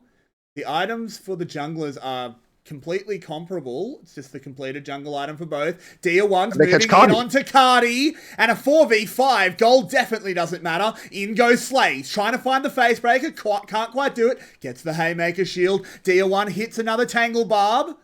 They don't follow up. This should now be Herald for GAM, though. So, at least they get one objective bet. 𝗧𝗏 jumps away from the spear. Yeah. The fight continues. Stark is still here. He wants to look for something, and it's almost available. Ult, but here's a showstopper, and Ego's put in the dirt! Stark still wants to fight, though. He's still looking for his engage. This is so bold. 𝗏𝗏 will arrive. They kill 𝗧𝗏. No junglers on the map now. Not sure where the Herald went. It went over to 𝗧𝗏. As now, does the fight continue, or does everyone disengage? Need to block for Slay to get out of this one. Later will throw the Q, but I think we're done. And finally, GAM back in almost control of the game, at least even. Very good pick on 𝗏𝗏. We need to see that one again. But this game is now equalized, and GAM is still ahead in Dragon. So honestly, overall map position in favor of GAM. They can also get a little bit more gold with their Rift Herald in the backhand. So closing the gold gap and outplaying Flash in the team fight is enough for GAM to get back into the game. You know, I think I've big-brained it. I think Flash, and we've been flaming 𝗁𝗏, but I actually think he's big-brained it. But we'll come back to it after this replay. Let's break this one down. Ego gets rest. Stark Stark really tries to go for the big flank, but he just takes too long. He could have just committed a little bit earlier. Of course, his ultimate was still ticking down, but I feel like even without his ultimate, he could have tried to win this fight and then turn around with the ultimate. Instead, he waits for the ultimate to be available, and at that point, GAM has basically already won the fight, and he's once again a little bit of a useless Volibear. But yeah, as I was saying, I think maybe 𝗀𝗃 and Ego have deployed the 5,000 IQ strat as, oh no. I'm a little bit worried. The Q lands, Tier 1 hits the CC. There's the pop blossom, but holy shit! Look at the damage back. It's a 1-for-1. As I was, I'm not even going to bother with what I was saying. It was a lame joke anyway. But here we go. Where did that come from? That was Rise in Italy, apparently. That has to be Nidalee damage. Rise didn't really get a great setup there, right? We have to see that again, but I was very, very impressed by that burst damage. I thought the GAM had for sure the better play setup there. Double CC and so on. But now another kill for Flash, and they have reclaimed the control of the game. The next dragon is going to be important. If GAM can win this one, and they have the Herald to apply pressure in bot lane, they are setting themselves up for a good position for either for Ocean or Mountain Soul. So two valuable souls they would like to have. Yeah, especially Ocean Soul. I think both of them are pretty fantastic. Obviously, Ocean would definitely be the best. 𝗧𝗲, very aggressive here. Be able to get out, no problem. Yes, the Fate's Call, of course. Yeah, but you don't want to burn that before the dragon. It would have been pretty valuable to get that, but he did just run away. Both of the possible Dragon Souls, I think, are really good against Flash's comp. Ocean's better, but even Mountain against 𝗬𝗏 poke is pretty nice. Just a little shield. Helps you catch the Qs. Yep, for sure. And Flash look at all the vision build up for GAM. They don't have positioning here. Nope. GAM just gets this for free. This isn't good enough, Flash. Come on, you're playing a decent early Flash game. punish. Can they now collapse? They are still trying to fight. Here they go. 𝗧𝗲 taking damage. He can't get the Haymaker shield. Can they keep this going? 𝗁𝗏 is rolling the damage. There's the volley ult doing absolutely nothing. Levi gets away. Dragon for 𝗧𝗲. That's a good trade, even though we have to say 𝗬𝗎 could have just ulted him out. I think he was a little bit too far away, so the range not quite working in GAM's favor there. 𝗧𝗲, I actually liked what 𝗧𝗲 did there, just immediately ulting Stark away so he couldn't jump into the backline. It was a little bit of a dicey situation with all of them funneling into one small choke point where all the AoE is going to hit you. So I liked how 𝗧𝗲 anticipated the fight and kind of undid all the setup for Flash. Of course, it took his life. And in the end, still a good trade, in my opinion, for GAM, because they get another fight and another dragon, of course. And we are moving into Ocean Rift. That we are. It's very important. Should GAM continue this Dragon Snowball, Ego lurking in the top lane was not spotted. There's no Volibear ult, but there is a Volibear flash to go for the Q flash. He doesn't even need it. He gets knocked away. I would have probably gone for it, but it doesn't matter as, ooh, 𝗬𝗗 actually just turns on the shoes. Gets out of there. Fair play for 𝗬𝗗. I thought he outplayed himself there, but instead he just ran circles around the enemies. And of course, we touched on this very early on in the game. It's face rush Jace. It's so hard to lock down. If you don't get the initial burst on him and can kill him in one rotation, he's going to get away. He's such a fast champion. Cloak as well. He's of course, speedy lad for sure. He just ran away there. He needed to flash, but of course Flash traded with Stark as well. 𝗬𝗗, not in the strong position we expected him to be in with 3-1. He's actually behind in experience. He's level 10 to level 11 now. And there was a lot of top lane pressure. He's also going lethality into someone just building armor. Feels pretty bad. Yeah, so he's really not building for lane. His goal is super inefficient. But yeah, it feels bad while you're in lane though. One thing I wanted to say, because we've been harsh on Flash, but I do want to give them some props because they look better this game. And one thing I'm really liking is sometimes when we see teams beat GAM, it's because GAM does stupid things and get punished, right?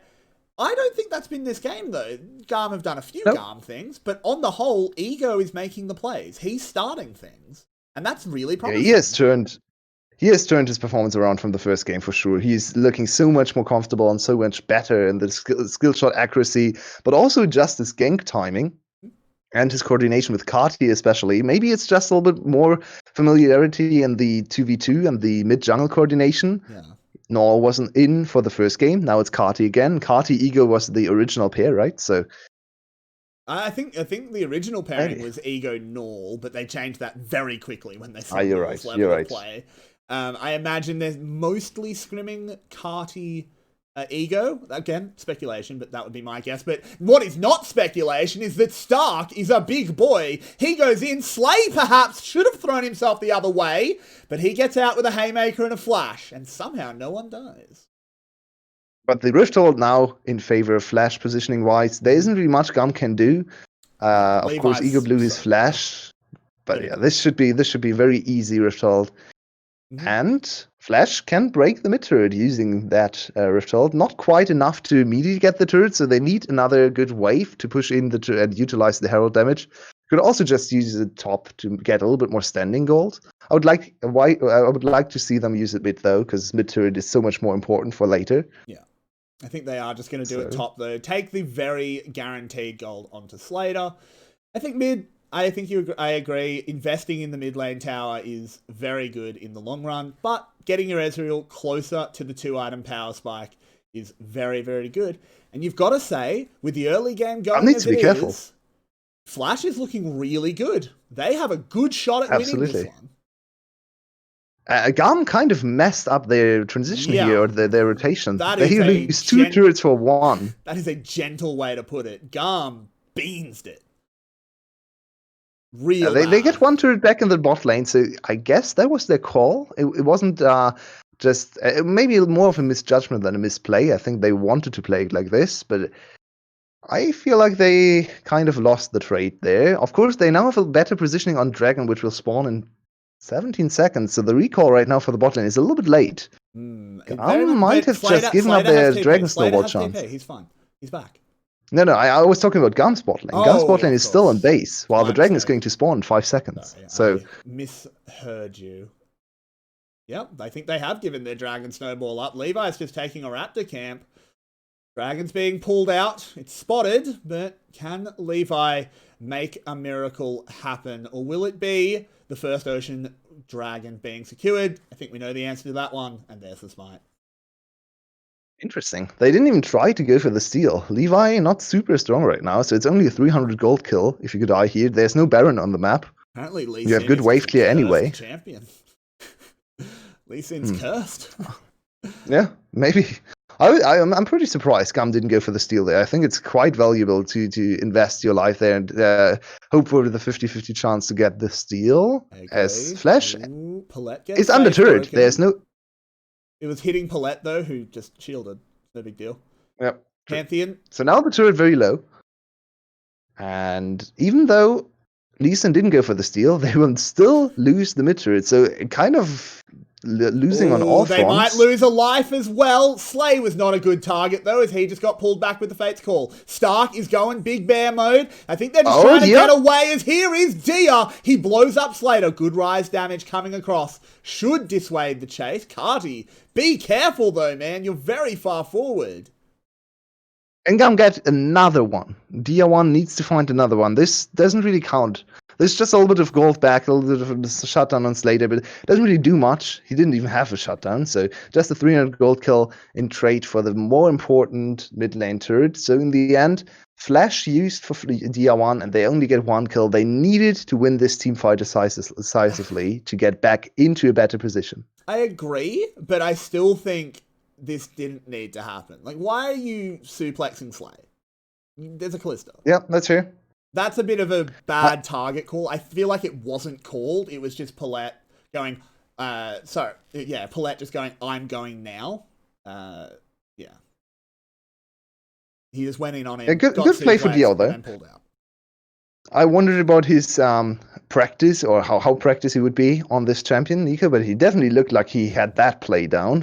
E into insta-flash ultimate, very well executed. So Nico is always a little bit of a weird one. She's not really the highest damage champion, but she has some damage, and especially if she can land a multi-man E into ultimate, there's quite a lot of AoE going on there. So there's a little bit of potential for Dia 1 to turn this one around and win GAM the 2-0, the series in the 2-0 fashion. Yeah, but it's a lot closer than we expected after game 1. This is certainly a game we can cast, which was not something I could say about the first one. This is much, much better. I'm happy to see it. Flash, clearly was able to write game one off as saying, we probably played the wrong mid laner and we made a lot of mistakes. Just don't make those mistakes again. For sure. Let's look at 𝗂𝗧's itemization again. You pointed out for the lane matchup it wasn't the greatest, and of course it's 100% true that you don't want to build lethality into armor building tanks. But overall, it's also not super great into Ezreal, because Ezreal has built the Iceborne Gauntlet, so it's not super effective against him either. You basically have to hit 𝗁𝗁 to get any value out of this build. And in hindsight, it would have been better to go for a more late-game scaling build like Tyr into maybe Black Cleaver to deal with Stark. You could even consider Blade of the Rune King in the 1v1 matchup. Not the greatest item on Jace. He kind of writes himself off as a side lane threat as well, because Stark can tank him. He's full armor against lethality Jace. He can tank him for well enough time to clear the wave. So I think this is perhaps a little bit of losing to the shopkeeper for 𝗂𝗧, but should he land the good accelerated shock blast, it will of course deal an insane amount of damage. So it's not necessarily the worst. Yeah, especially on 𝗁𝗁, as we said. And 𝗁𝗁 is kind of the main DPS carry. Of course, Ezreal, especially later on, can step in and fulfill that role too. But in terms of pure DPS output, without considering the kiting and repositioning, it's definitely on 𝗁𝗁. Yeah. And Ryze is close to his big power spike, level 16, approaching in like 3, 4, maybe 5 minutes. So if they can get that level 16 and sneak a Baron, that would really kind of put the last nail in the coffin for Flash to get this game. Because level 16 Ryze is very hard to play against on side lane, but also in team fights. Yeah, very much. It is a massive power spike. This is... Yep, Stark has TP. I was about to say this reset's a little bit risky, but he has TP. It's no big deal. Flash with full bot side river control, 20 seconds on the Ocean Drake. That's another target for Jace, actually. Ego. As we saw there, he took a lot of damage. His heal is strong, but it has a cooldown. So, see what they can do as the tower breaks. Here comes the dragon. They once again have better positioning on dragon. It's kind of hard for GAM to find good positioning here. Good scouting for Yulwei using his clone there to get closer and not risk his life. 2,000 Levi could steal this one. Levi wants to steal it, but Ego was better. The kick got them out of there as well. 𝗧𝗲 running forward, hits the face breaker, but it's only on to Stark. He doesn't really care. Flash disengaged. In the end, it's once again nothing happening for GAM. It's another dragon for Flash. GAM can get this turret. That's quite good. So the gold is still super close, and there's still for sure potential for GAM to win this game. But it's kind of slipping out of their control. Jisoo has fallen off on the Kalista. He's not even on 2 items yet, while Ezreal is already building a 3rd. So comparatively much weaker. He also kind of has big problems even killing Stark, because Stark has so much armor. Ooh, they want to get 𝗂𝗧. No, he's gone. Oof. Just in time. Game of Inches is League of Legends. Was very close to disaster. How does 𝗧𝗲 seems to be the main protagonist in this game. Feels like everything is revolving around 𝗧𝗲 in team fights. Yeah. Can he get burst down by Flash, or can he find the big re-engage?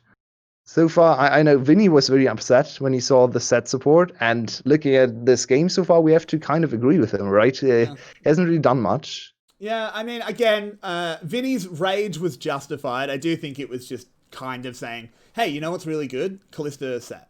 You know what I would have liked? We saw it earlier. It works. Alistar. Yeah. Kalista Alistar is an old throwback lane, but I doubt they've been scrimming that. So. And to Ryze as well, to just zone him away. Yeah, exactly. Kind of works like he's very good into mobile mages, because he can just zone him away. And I hope we see more next patch, but of course now is not the time to talk about him, as we have a little bit of a top lane Ryze is in Flash's team. For some reason, I thought Ryze had the blue ring, and That's I thought there were 2v1 on the top side. Yeah, it's true. Slater so picks up not much happening right now. Both teams are struggling to find anything to play around, which is fine for Flash. They are just scaling up. I was about to say, I think that's good for Flash, if they can keep that going. Because just don't fall for GAM's tricks. They're a tricksy little team that will bait you into weird fights, and then Dia1 will kill your whole team, and suddenly you lose a game, and you're like, why did I go into the fortune teller's tent? It was never going to go well for me. So just stay away from the carnival, Flash. Just don't go out. You don't need to. The rides aren't even fun. I really, really think this is all on 𝗁𝗁 here. 𝗁𝗁 is close to level 16. He's the main carry in terms of DPS, which we talked about earlier. And last team fight, or the team fight in mid lane, Slater got caught. They have good Baron damage with Rice. They immediately. It's not the time. It's not the time to do. It's very hard to sneak. They have vision though. Well, they Spooky Ghosts are so good at scouting Barons. You just see the ghosts run towards Baron, and you're like, okay, I guess we follow those. I mean, and then it's interesting. We were talking about vampires haunting the VCS. This game, it's ghosts, spooky ghosts, and a Callista. Sure. I'm scared. And the second ghost for Nico as well. She has a lot of ghosts in her arsenal. Terrifying. 𝗃𝗏𝗺's vision, usage of his ghost or his clone to generate vision is actually something very impressive so far in this mid game. Where wow, that's a lot of damage. It just gets healed. Like it's a good target if you can follow up on it. It's not the best for poke that sticks. I mean, I guess that's true for whoever you hit. Not like Ego can't heal others. In fact, it's better when he heals others because he's got no things. This Nidalee pick is looking better and better and better for Ego. I'm really happy with this one. I doubted it. I'll fully admit I doubted it. But I was a heathen. I've been proven wrong. I mean, that's very fair after the first game's performance, right? Nidalee is an even harder attempt to play than Lee Sin, so it was I was thinking he would... Stayed here. Inside track being used for Flash. Shock blast misses, but here comes GAM. Slay flies in and dies. Goodbye, son.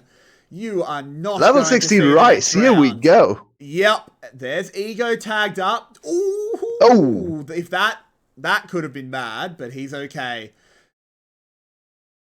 Baron. So they can't go Baron. At least they can't pressure Baron with all the HP bars getting a little bit too low, a little bit too close for comfort for a Flash. So they only get one turret.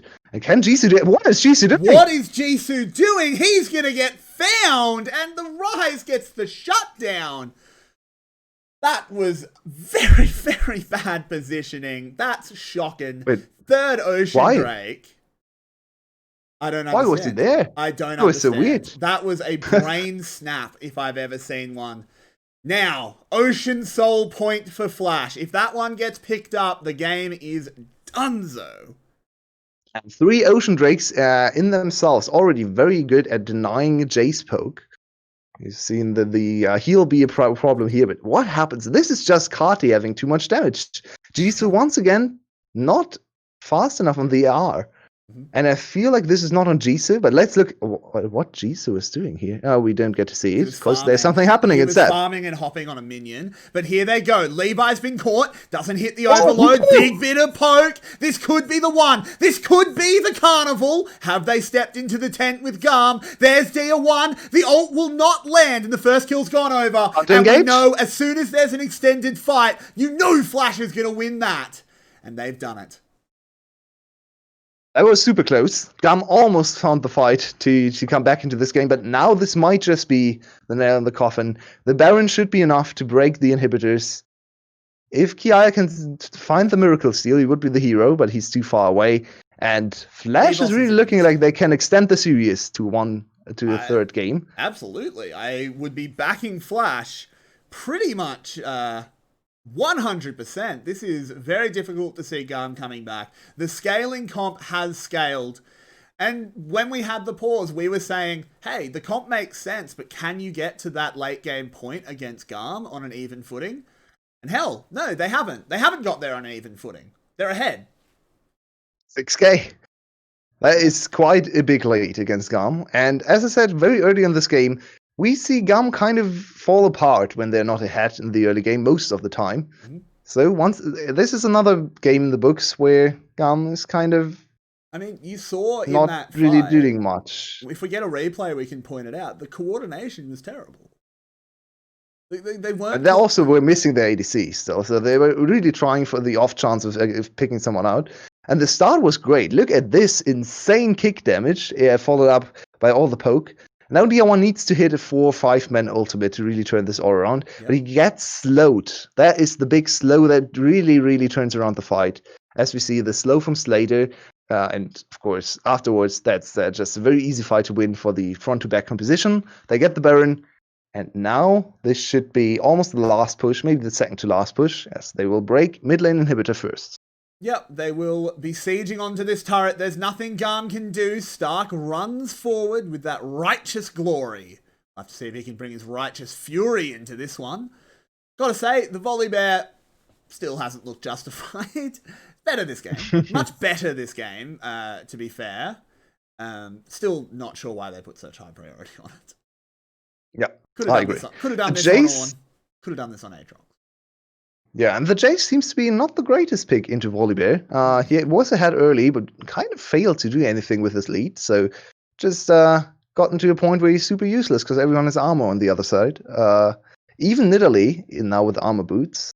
Yeah, and again, he made the decision to build for the poke rather than the lane, and I think that completely pigeonholed him into only poking. He's not a side lane threat.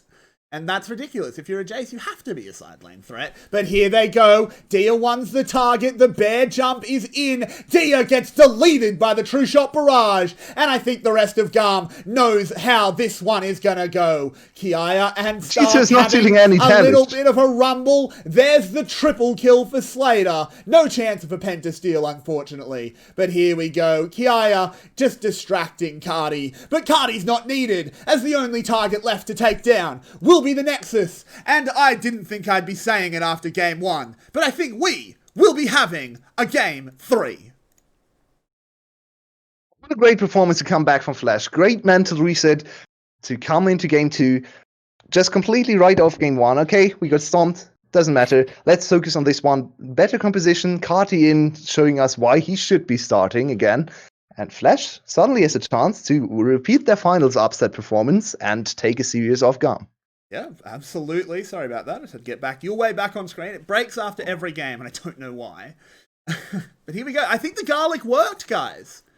We got the skill vampires away. We scared them. Ego was back. We got him off his neck. He's going to have a couple bite marks, but they'll heal over. But now it would be too biased to have them on for the next one as well. Course. So I think we need to. Yeah, we have to let the supernatural elements play out in the game 3. Vinny, what was your take on that game? So pretty much everything was touched on in cast, really. Thank you. 𝗬𝗺's build didn't really meant he was very easily overcome. The healing on Nidalee and the tanky members just meant that the poke was negligible, especially once they got a couple of Ocean Drakes down. Yeah. Also we have Slay consistently playing as if he had an aftershock. Now, I understand the phase rush rune. I understand it. I get it. It's so, you dash in, you get in, you face breaker, you get the speed to run around and suplex back. But from what we saw there and what I consistently see everywhere when I ever see this, is that you jump in and you die. Yep. It's not working. I get the phase rush rune, but I still prefer aftershock. Despite everything. And one thing I want to say, I will make one point and then we will pick our MVP before our break.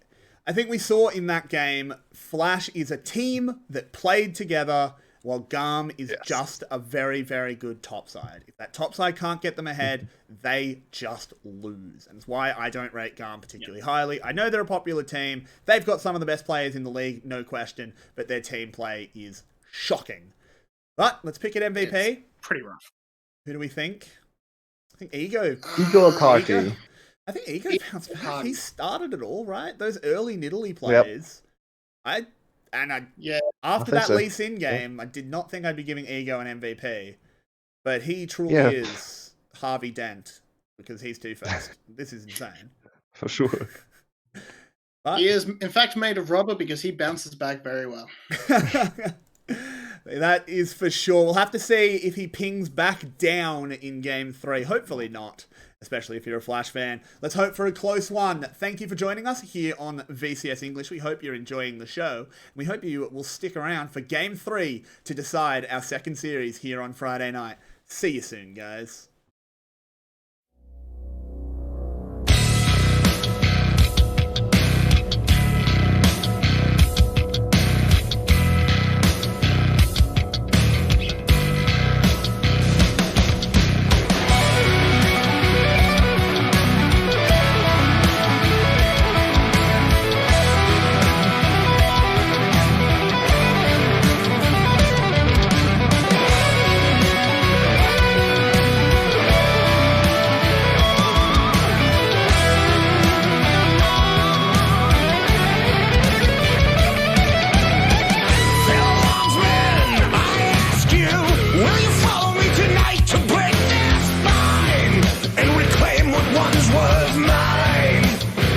Those cravens backstab me, deceive me. Never shall I tolerate their crimes again. Now let the hunt begin. Yeah. 7,000 souls scared and daunted, such a tale of woe. Not too long ago, this village was a golden scene of hope. Call down the reckoning to bring back hope and peace, restore our glory to live forever. Yeah, bring down the dark regime. I know how to unleash eternal power. Lead us to order. I am the light bringer. Yeah. I am the light bringer. Now listen, fellow warriors, I ask you, should my campaign come to an end? There's way more to avenge. Whoa! 50 million souls living in this realm without much hope. Not too long ago, this kingdom was a golden state of hope. Yeah!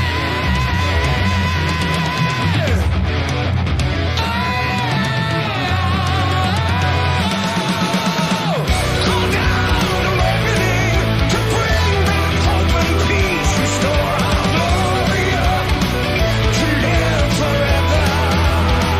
Yeah, bring down the dark regime. I know how to unleash eternal power.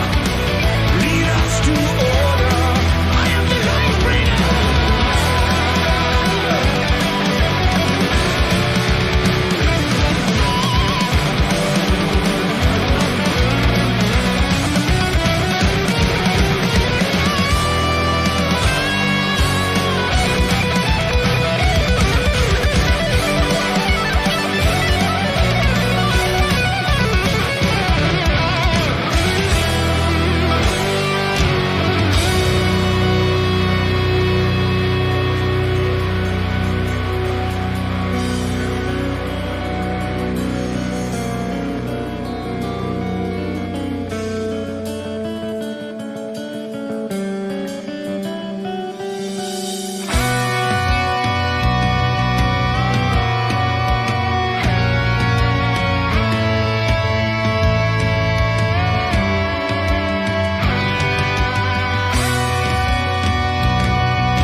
Call down the reckoning, bring back hope and peace, restore our glory to live forever.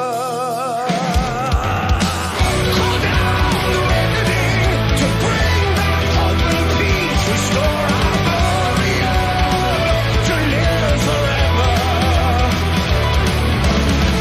Bring down the dark regime. I know how to unleash eternal power. Lead us to order. I am the light bringer.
welcome back everybody, as we are straight into draft here of the third game of our grand finals rematch from last split. Welcome back to VCS English, bringing it to you as live as we can. We're about 3 seconds behind.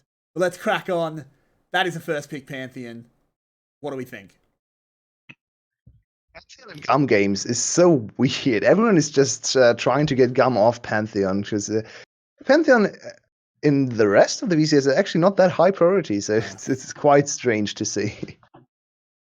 It's a terrible bot lane pairing. It might not be bot lane. It could not be bot lane. It could be jungle. Okay, potentially, but there is almost no synergy with these two champions. Mm-hmm. So I really don't like it. I don't like the set as an early rotation pick. I've already gone over that. But meanwhile, Flash are going with, hey, if it ain't broke, don't fix it, because they are starting to get the same comp as they did last time. Yeah, in pretty much the same order they picked it. It's dead right as well. Why would you change anything? Like, the only thing I would have changed from their last draft is I probably wouldn't have picked VolleyBear, but whatever. Stark ended up being fine, and it would have been 𝗂𝗧, but they did it for you. Do we see Jack's pick right now? Because they have confirmed it's top lane VolleyBear, so you could just go Jax here.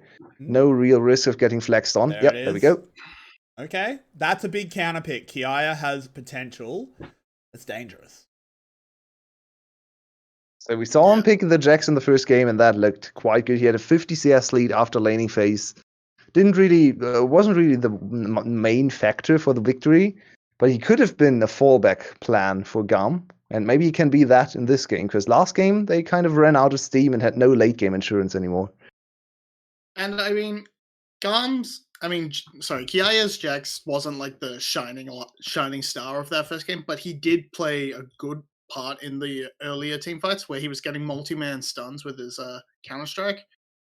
So he definitely brought something with that pick. I think he looked very good on the Jax. You're right, he wasn't the shining star, but he didn't need to be. Right? No, he didn't have an opportunity to be the shining star. He had Levi and Dsl burning like 1,000 suns. So I definitely have faith in this. I have faith in the pick. That wasn't a I slide against 𝗂𝗃. It was just, sure, he didn't look because like, oh my god, this Jax is carrying. It was just like, yeah, I mean, he could have been playing Shaco top and he probably would have won that game. You're not wrong. Do we see more jungle bans directed at Levi? He received the second Shyvana ban in a row. Can we finally see the Fiddlesticks? Maybe last pick? Oh, it's banned! Okay, they are really scared of that. Push him onto something like Elise.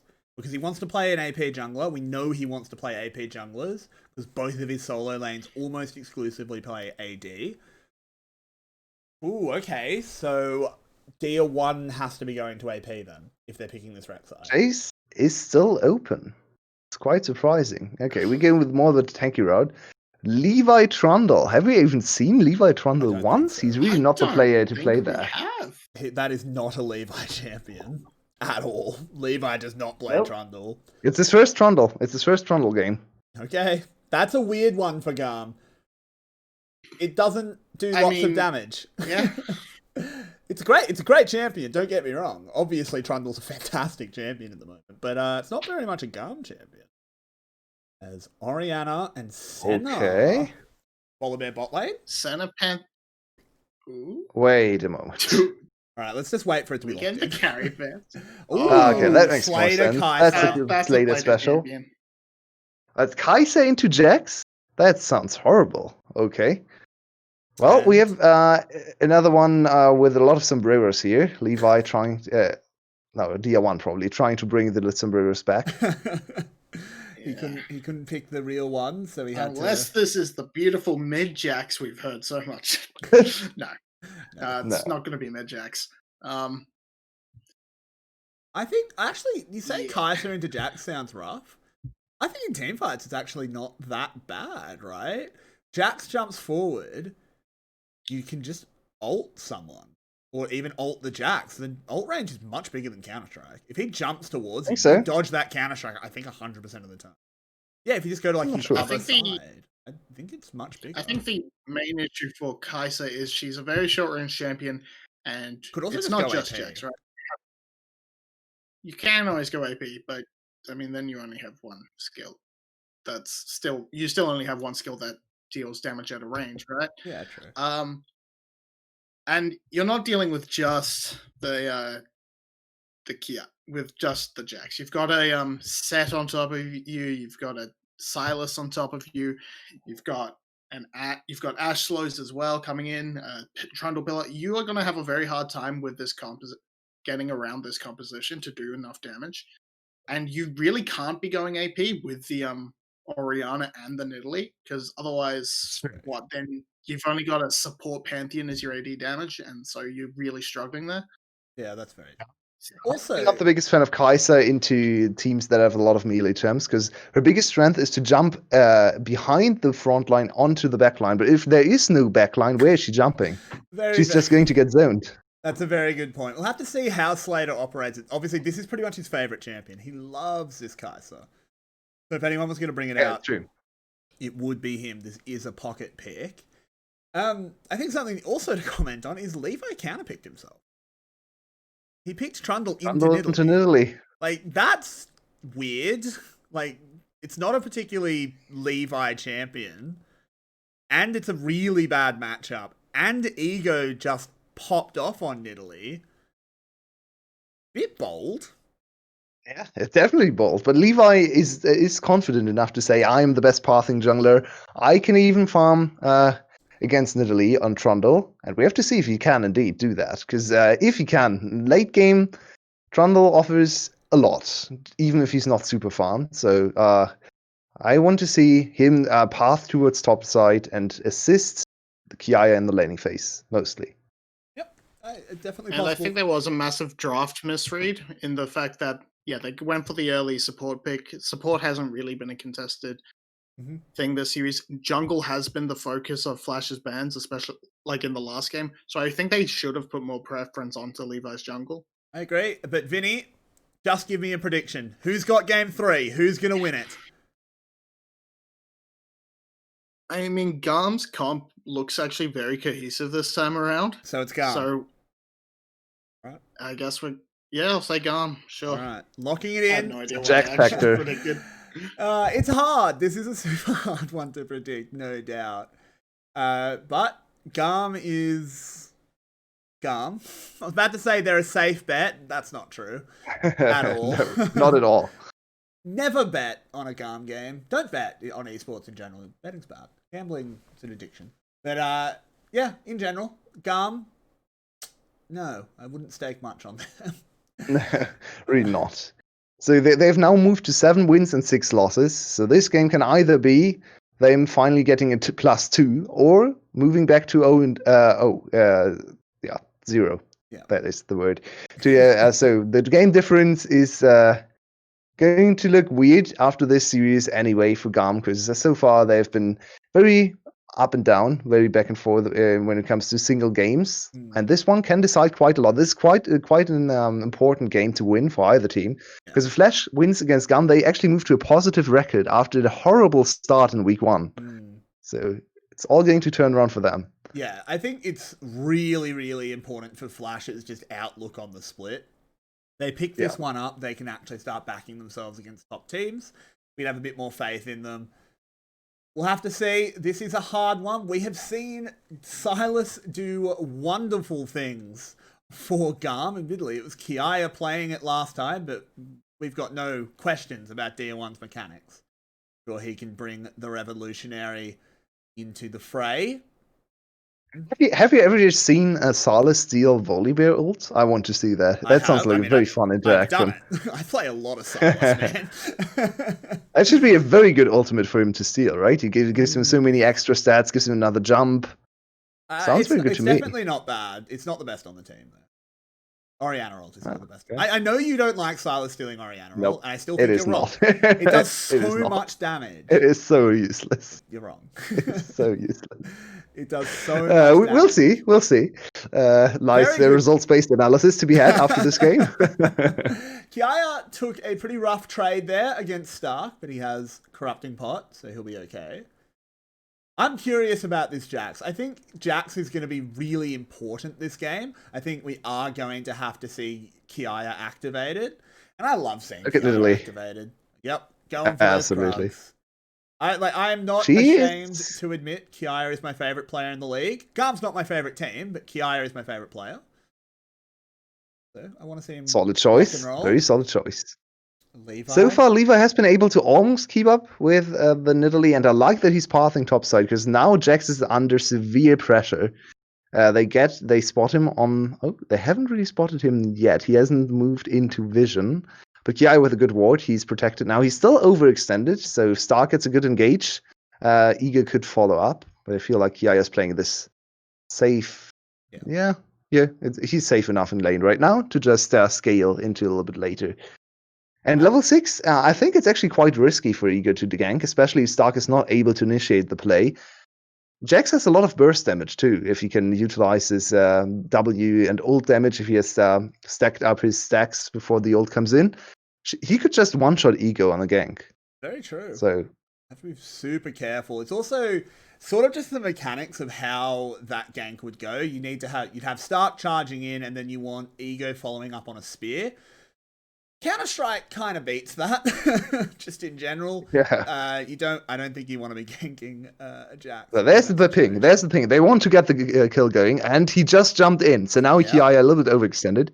Yeah, he's okay though. Seems like no one really around. I think they just want to try and get him low to burst him down, but 𝗚𝗂 spotted. Guy's out. Yeah, the timing was a little bit off there. He actually used his Q. You could see that on the map. He used his Q very aggressively, so that was the time to jump in. But they took too long to punish him. Then his Q was back available, so he could just Q to a minion. Very easy escape. And 𝗁𝗁's in a lot of trouble, but he'll get away to 𝗚𝗂, and Dia1 doesn't chase. But look at that. Dragon secured by GAM. Good read from Levi overall so far in this early game. Even though he's fallen behind a little bit in CS, that's not too big of a deal for Trundle. He has been able to anticipate where the Nidalee was going on the map every time and got a free dragon out of this, not trading it for anything. And now 𝗚𝗂 is even denied the second. I see. They reset. Can he smite them down? Yes. Smite. It's about to come up. And they think they've overstayed. They're afraid of a collapse. And fair enough, 𝗧𝗲 is on a journey. He's come all the way to the top side. He's now coming down mid. This could be a big fight here over just a scuttle. Dia1 has no ultimate. Yep, he just used the Orianna ult to very great effect, as you always like to point out. He wave cleared with it. No, he tried to kill 𝗁𝗁 and missed. It's good if it hits. That's my point. It does a lot of damage when it hits. Didn't say it was easy. This is not my favorite for sure. This is going to end our castle. This and your love of Soraka top, I don't think we can work together anymore. So I have a fun fact for you for Jax, which I didn't know. Maybe it's super obvious for other people, but I didn't know that because I basically never played Jax. He's a super cool champ to watch, but I don't understand him, so I didn't play him.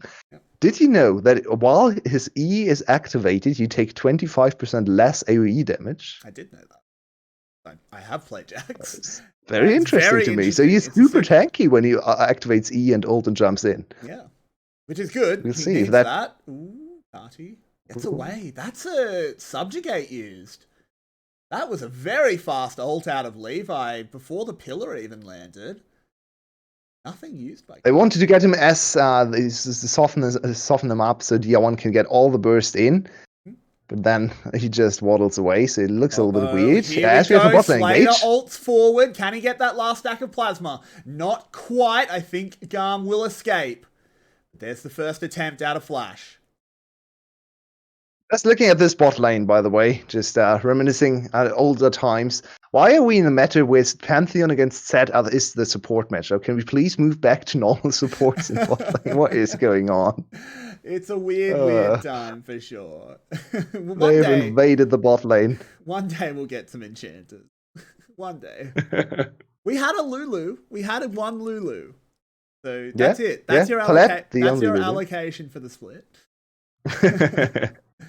So we see 𝗚𝗂 trying to invade Levi. Levi is actually still pathing very effectively around 𝗚𝗂's positioning, and 𝗚𝗂 is spotted here. This is dangerous. This is super dangerous. They have to know Levi's there, but it's going to be a party in the bot lane, and 𝗧𝗲's invited. That was a lot to commit. Look at the solo lanes though. This is Jax so against sad. turret. Stark is so sad about that. He Oh, got nothing, and he wasn't needed. The teleport was scary, I guess, but it wasn't needed. Oh. And Stark got stopped there too. So he is now so far away from his turret that you can see the wave but they're stacking gonna up. go for round 2. They want to get the bear involved. Jisoo takes a lot of damage. Stark is just recalling. He doesn't care. Levi's the next one. 𝗏𝗏 has solo killed the solo kill maestro in the mid lane, and Flash is here to play. I really like this play from Mr. Flash. They acknowledge that the one kill is not enough for the teleport, so they just wrapped around and went for another dive. Now it's a big gold lead, and even though 𝗂𝗃 will get 3 platings, most likely, from this push, as you can see, that's not enough. He backs off it too. He backs off of 2. He could have gotten another one. I think third one would have been fine, especially after all the aggressive punishing ults were used. But let's look at what happened in mid lane. So the champ with the better Orianna ult used the Orianna ults, and yeah, wow, this is just very sad. Get back here, boy. Yeah, 𝗏𝗏 using his face rush, something we've seen more and more for Oriannas. They are not going spellbook anymore. Face rush is just so useful in team fights, but also in lane, and he just chased down a full life DR1 using his face rush. So well played, good play from 𝗏𝗏. But are you about to flame him? Because let's have a squizzy at the inventory. He's committed a sin. He's committed a sin. Maybe that was the devil's deal. Like, I will let you solo kill DR1, but in return, you have to build Ludens on Orianna and look very silly. Man, so many Ludens Orianna still. Why? It's not so sad to see. Absolutely. But Flash with full control on top side, and if they get the Herald, that's a free mid lane turret, basically. And Levi's dead. 𝗏𝗏. He's good. 𝗏𝗏 is carrying hard this game. He's really trying to show us why 𝗏 is sitting on the bench and not 𝗏𝗏 for most of the games. How are you playing 𝗏 over this guy? It's every time we see 𝗏𝗏 pop off, I'm like, why did they even pick up the other mid laner? What is the reason for this pickup? I don't understand. It's very strange. You could have gotten the top laner. I mean, I guess they did try to get a top laner. That didn't work out. Yeah, they did. So now it's a 4-all kill lead, and also almost a 3k gold lead, and we touched on that last game. When GAM is behind, they are not great. So they need to get back into this game. Something back. There's a flash face breaker into the superplex. And that's massive, because Slater can't get the plate gold anymore. No one gets it, and they rest. No, I think he got it. Back. No, he didn't get it. There was a 320 being shown on screen, so if someone got it. There was a 320 popping up. Maybe probably the one who summoned the Rift Ult. I did not keep I think that must have been Slater then. It must have been Slater then. Yeah, I think Slater got the gold still. And they will concede another dragon. So in the end, it's only 1 kill for GAM. They are still, they closed the gold gap at least to only 2k gold. And this could very much change. He's very far forward, dodges the spear, but he's got a lot of spears to dodge. And there it is. Paulette will smack that shield forward. But they've got another boy to deal with as here's DR1. He's calling in the revolution, and he's taken down the jungler. DR1 does not want to lose the series. We have seen this time and time again with DR1, where he just turns on this the next gear and for some reason carries 1v5. So can he do it again? 2 kills over to 𝗬𝗏. That happened in GAM games a lot, so now it's the time to shine for DR1. He has some very cool ults to steal. It's the perfect champion to do it on, but I'll make the joke after we see this replay. Jisoo, he's just too far forward. He styled it. Jisoo actually with a very good dodge here, and this was very much an overextension for Flash, so it's not really that bad from Jisoo. As you can see, GAM immediately punished this overextension, so I feel like we have to cut him some slack. He was a little bit overextended, but also probably did not really account for the fact that Flash would just overextend into the turret, so in the end, didn't even blow his Flash. I'm not sure if it was up there, probably yes, but he made the call. Yeah, mate. I think he was ignited, so I think he would have died regardless. Yeah, Good call to save. I like the call. Well, as Flash will push in the top lane. And what I was going to say is, what a champion to try and get your team over the line with. Silas motivating the proletariat to get going. You love to see it. Karl Marx is smiling up in heaven. But in the meantime, Flash does not care about that and collect another turret in the top lane. Once again, extending their gold leads. GAM has made some good moves. The teleport was nice. They give 𝗂𝗃 a lot of free time. He's level 11 already. We'll get another plating down here. So definitely some things going well for GAM, but they are still far behind. Is that another plating? There is another plating. 𝗂𝗃 is getting very far ahead. Look at him, 40 CS. I feel like we might be heading to a bit of a game of the dynamic duo having to get it all done. But will the 𝗬𝗏 𝗂𝗃 Blues brothers be enough to pull us over the line? It's going to be interesting. Levi's on an enabling pick for once. He's not going to do damage. GAM also needs to show us a new configuration of their team. They need to show us that they can actually play side lanes. Because this team composition, if you just run at Flash in a 5v5 from behind in gold, you're not going to win against Orianna this far ahead, against a very strong 𝗁𝗂 as well. You have Nidalee in a good position. You're probably not going to win 5v5s, but you can certainly play 1v1, especially, or even 4-1, utilizing super strong 𝗂𝗃, who's never... Oh, he wanted to go for the kill, but played with a good ward, good consensus there. 𝗂𝗃 now, under threat of dive, dangerous. No counter-strike. There's 4 people here. The counter-strike, as you said, it's on cooldown. They've targeted Levi. The Trundle just pops, and 𝗂𝗃 says, I'm outie. What is Trundle doing? What is Levi doing in this game? Why did he go there? There was no reason for him to just run under turret even further ahead of 𝗂𝗃 and just present himself as the best possible target. What can 𝗂𝗃 do about that? 𝗂𝗃 just stood there like, mate, I thank you for coming and helping me out, but you're just going to die here. Yeah, what can 𝗂𝗃 do to protect him? I mean, I gotta Levi say, didn't even flash. Levi looks uncomfortable on the pick. This isn't, and I know that's insane. You're like, oh, it's this meta of the jungler. He knows how to play Trundle. What are you talking about? It's Levi. He might not know how to play Trundle. There is a strong possibility that he has never played Trundle in his life because he just does not play that kind of champion. The man plays Shyvana. And if you want to move into some conspiracy theory territory here, this game could actually be... Sorry? Get our tinfoil hats. Let's go. Ah, yeah, right. This game actually shows maybe a little bit of seriousness now in GAM. Maybe they finally realized we can't win the VCS with just our solo queue picks. We have to pick meta. And look at this composition. This comp on Cerberus or Team Secret, you would instantly favor them to win, right? This is a very good composition, this meta. 100%. But on GAM, I am not sure if they have practiced this too much. I'm not even sure if GAM practices scrims too much, honestly, looking at the gameplay. Yeah. That's maybe a little bit disingenuous, but... Yeah, that's probably a bit unfair, but, you know, I still think there is a very strong chance that a lot of GAM scrims don't end in an exploding nexus.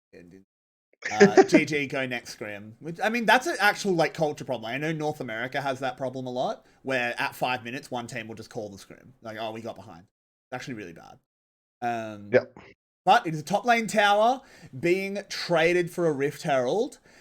And I think we have to move into the 4-1 for GAM. 𝗂𝗃 is very strong on this Jax. He is 60 CS ahead of Stark. He has a kill. He has a Triforce.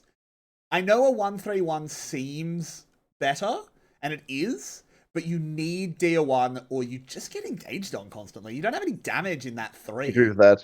If you don't have 𝗬𝗏. I agree with that. You just lose, yeah.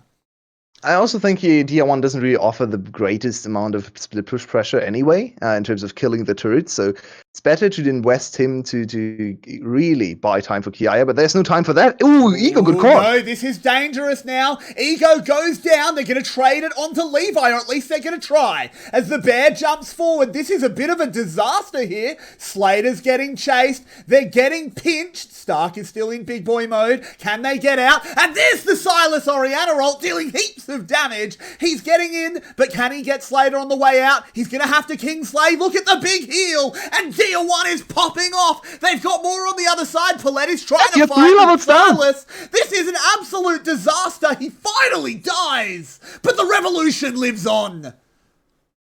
How does GAM pull these teamfights out of their head? What is going on? How did they win this teamfight? They had no business winning this. No right. They stole it. Yeah, that was...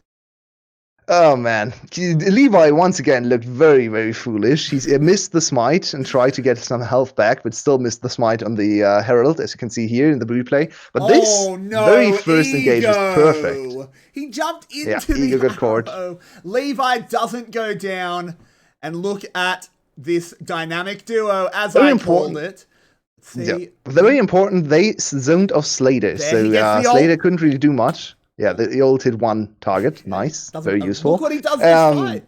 Gives him a It passive doesn't really stack. do much, to be honest. Gives him a He only gets this kill because Kingslayer is a very broken ability. I have no idea how Palette actually wins this. This is so ridiculous. He ignites him and crits him for 400 damage. What?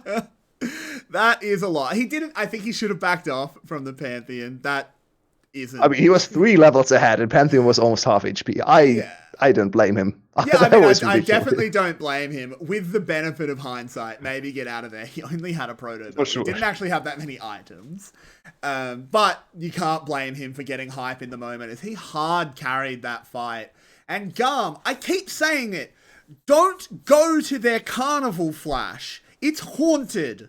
This is like the Scooby-Doo guys sure it is. walking into the spooky castle. Just keep walking along the road. Just find a gas station. But I really like what... Oh, no, Ego. Not again. Oh no, please. He gets chunked, but it's okay. They're gonna get... Fair enough. Uh-oh, Stark. Stark is lumbering. Stark is lost. I don't know where he is. He wants to be hibernating right about now, and here comes the Silas. He's leapt forward. He's a big lad. They're trying to chase down. Stark is on almost nothing. 𝗬𝗀 got to go gold, and Flash is just desperately running. It's a big boy shockwave, and they're going to turn it back around. Slays the target, but look at that haymaker damage. Ripping the fists across the fight. They're going to keep going. This is getting very, very dicey for either side. But GAM are on the run, and I think their shoes are pumped up just enough to get away from Flash. Really like what Flash did in the last 2 minutes. The very extended fight, of course, but even before that, Flash realized, okay, we're still ahead. We lost the fight. That's not great. Jax is very dangerous. 𝗬𝗀 is getting strong, but we are still the stronger 5v5 team. Let's just group mid lane. The enemy team hasn't pushed out the side lane, so they have to respond. They use Herald, immediately break the mid lane turret. So well played. I really liked what Flash did here. And they once again get into better position gold-wise. They have to worry big time now about 𝗬𝗀. He's level 12, and he's going to complete his second item very shortly. And that item actually gives him a lot of tankiness for team fights even. So this Jax isn't even just the side lane threat, like Fiora. He can actually turn into a team fighter too. Yeah, he So absolutely can. he's the main target now. Yeah, this is kind of a very tricky situation for Flash. It's going to be a big test. They can navigate it in theory, but whether they do navigate it is a different question, because you are faced with a situation where there are 3 things that matter in terms of champions: 𝗬𝗀, 𝗬𝗀, and Jisoo. 2 of those matter way more, but they're diving in on you. Jisoo's going to sit back. If you only deal with the divers, the Ashe kills you. What do you do? Flash looking for a kill before Drake spawns here. They have better positioning on Drake, but they don't want to risk the 5v5. But I guess they have to. Better positioning still, so they could go to Ocean Soul Point. Yep, they're just going to burst the dragon down, and there's no contest. Yeah, nicely done. Three Drakes secure. Easy peasy, and Flash is out. And I want to point out one item build as we have a little bit of a reset timing here. Something Vinnie talked about before we went into game. Look at Slater's itemization. He's going for Nashor's Tooth. He's going for the AP route, which... Oh, never mind. Oh, here we go. Palette pulled the ult. Do they want to bait GAM into fighting and then turn it around? Maybe. Very bold. Silas nicks a Pantheon ult. That's great. Get a free reset. You love it. Yeah, and Jax is immediately going back to the bot lane. 𝗬𝗀 was kind of baited in to re-engage or group up with his teammates, but of course he wants to go bot, while Stark really does not want to face Jax anymore. He's like, oh no, I'll back to this again. He's 60 CS down, he's 2 levels down.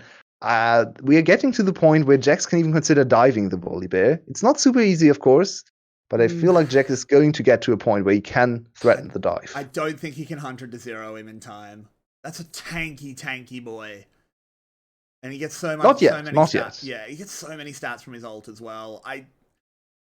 Not yet. Maybe in an item or so. I still struggle to read how much damage Jax does. Because most of my Jax memories are from last season, because he was played. But that had 𝗀𝗏. And that item was completely broken on Jax. That is true. Yeah, he's more of the tanky Jax right now. Yeah. He deals a lot of damage, but he also is super tanky. So I really like this 2-item build, especially for the GAM playstyle, because it's very much about team fights. I think if you want to hard commit to split pushing, you go Blade 2nd item into tank here. Can they catch Slater? Nope. To be fair, that Pantheon ult would have been expiring, so it's not actually a big deal that DR1 committed that. Yeah. The Enchanted Crystal Arrow's cooldown is not particularly long either. No big deal. One thing I want to comment on is I mentioned before that, hey, Slater could go AP, and you guys poo-pooed it. Quite correctly, you convinced me. But you didn't convince Slater. Yep. Before the fight started, I wanted to make the exact same point. Well, there we go. Great lines. It's quite surprising because, of course, as Vinnie pointed out very eloquently, there is a lot of AP threats, especially also tank Volibear. You can't even consider him an AD champ or mostly dealing AD damage because his base damages are almost always AP. Yeah. So you have 4 AP threats now, and only your support is AD, but there's no time for that. Here we go, as Flash has found the angle. Jisoo instantly dies. Slay gets a big shield, goes for the superplex, but will it be enough to escape the angry Spartan? No, it will not. No retreat, or he'll spear you down. And that's Baron. Woo! What is the damage for Palettes? Pantheon is dealing more damage than I've seen solo lane Pantheon deal. It's insane. He's got a support Pantheon and a dirk. He's gone full damage. He's just speared him in the back. Oh, Levi gets tagged by a spear. They could just turn off this one if they want, but here they go. The Volibear ult to get out. Kiaya's got to run as well. Look at him burn. I'm not even sure what's burning him there, but something took him down to very, very low health. And this is just going to be Baron for Flash. Here comes an arrow, and Stark blocks it. DR1 dives in. Ego's low. Ego's dead. And good God, no! This cannot happen again. Levi has stolen Baron. He might be able to steal the game. Kiaya's back. He's going in on a weakened front line. Can he get there? There is a stolen Orianna ult as well. Shut down. More and more kills. And please, God damn it, GAM, why can't you always play like this? Because they have won this fight. I lost that. Was a real Orianna ult, but it was not enough to turn around the fight. It was. And in the end, GAM gets absolutely everything.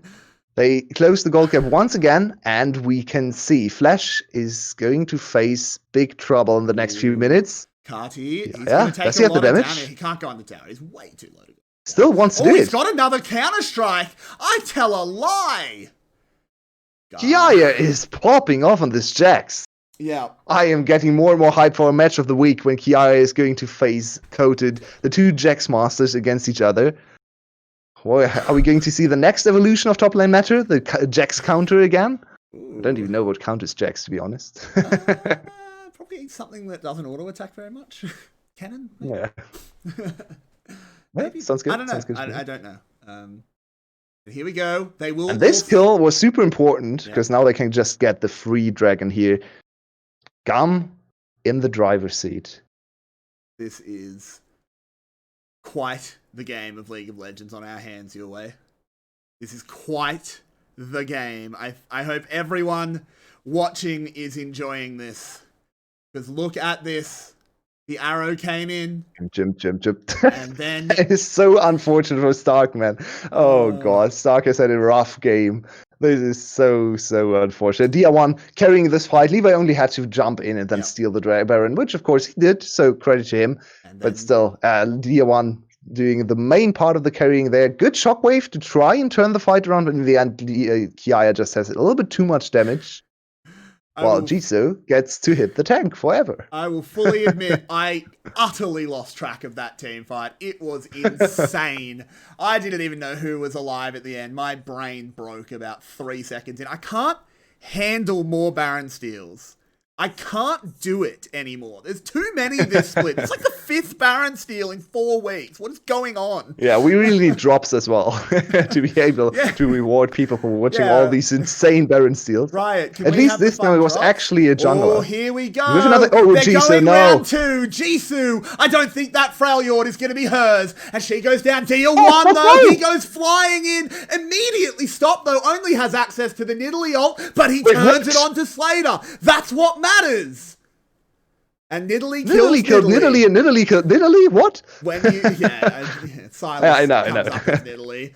And Levi, the fight's not over. They want to stop recall. They don't really have damage here, though. Slay doesn't deal damage, but look at the base, the picture-in-picture. That's why they've done it. 𝗁𝗏's here, but he can't save this inhib. Yes.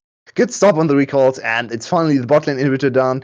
Next Baron will spawn in 3 minutes, so the inhibitor will be up, not up by then. Yeah, Stark, you should not take this fight.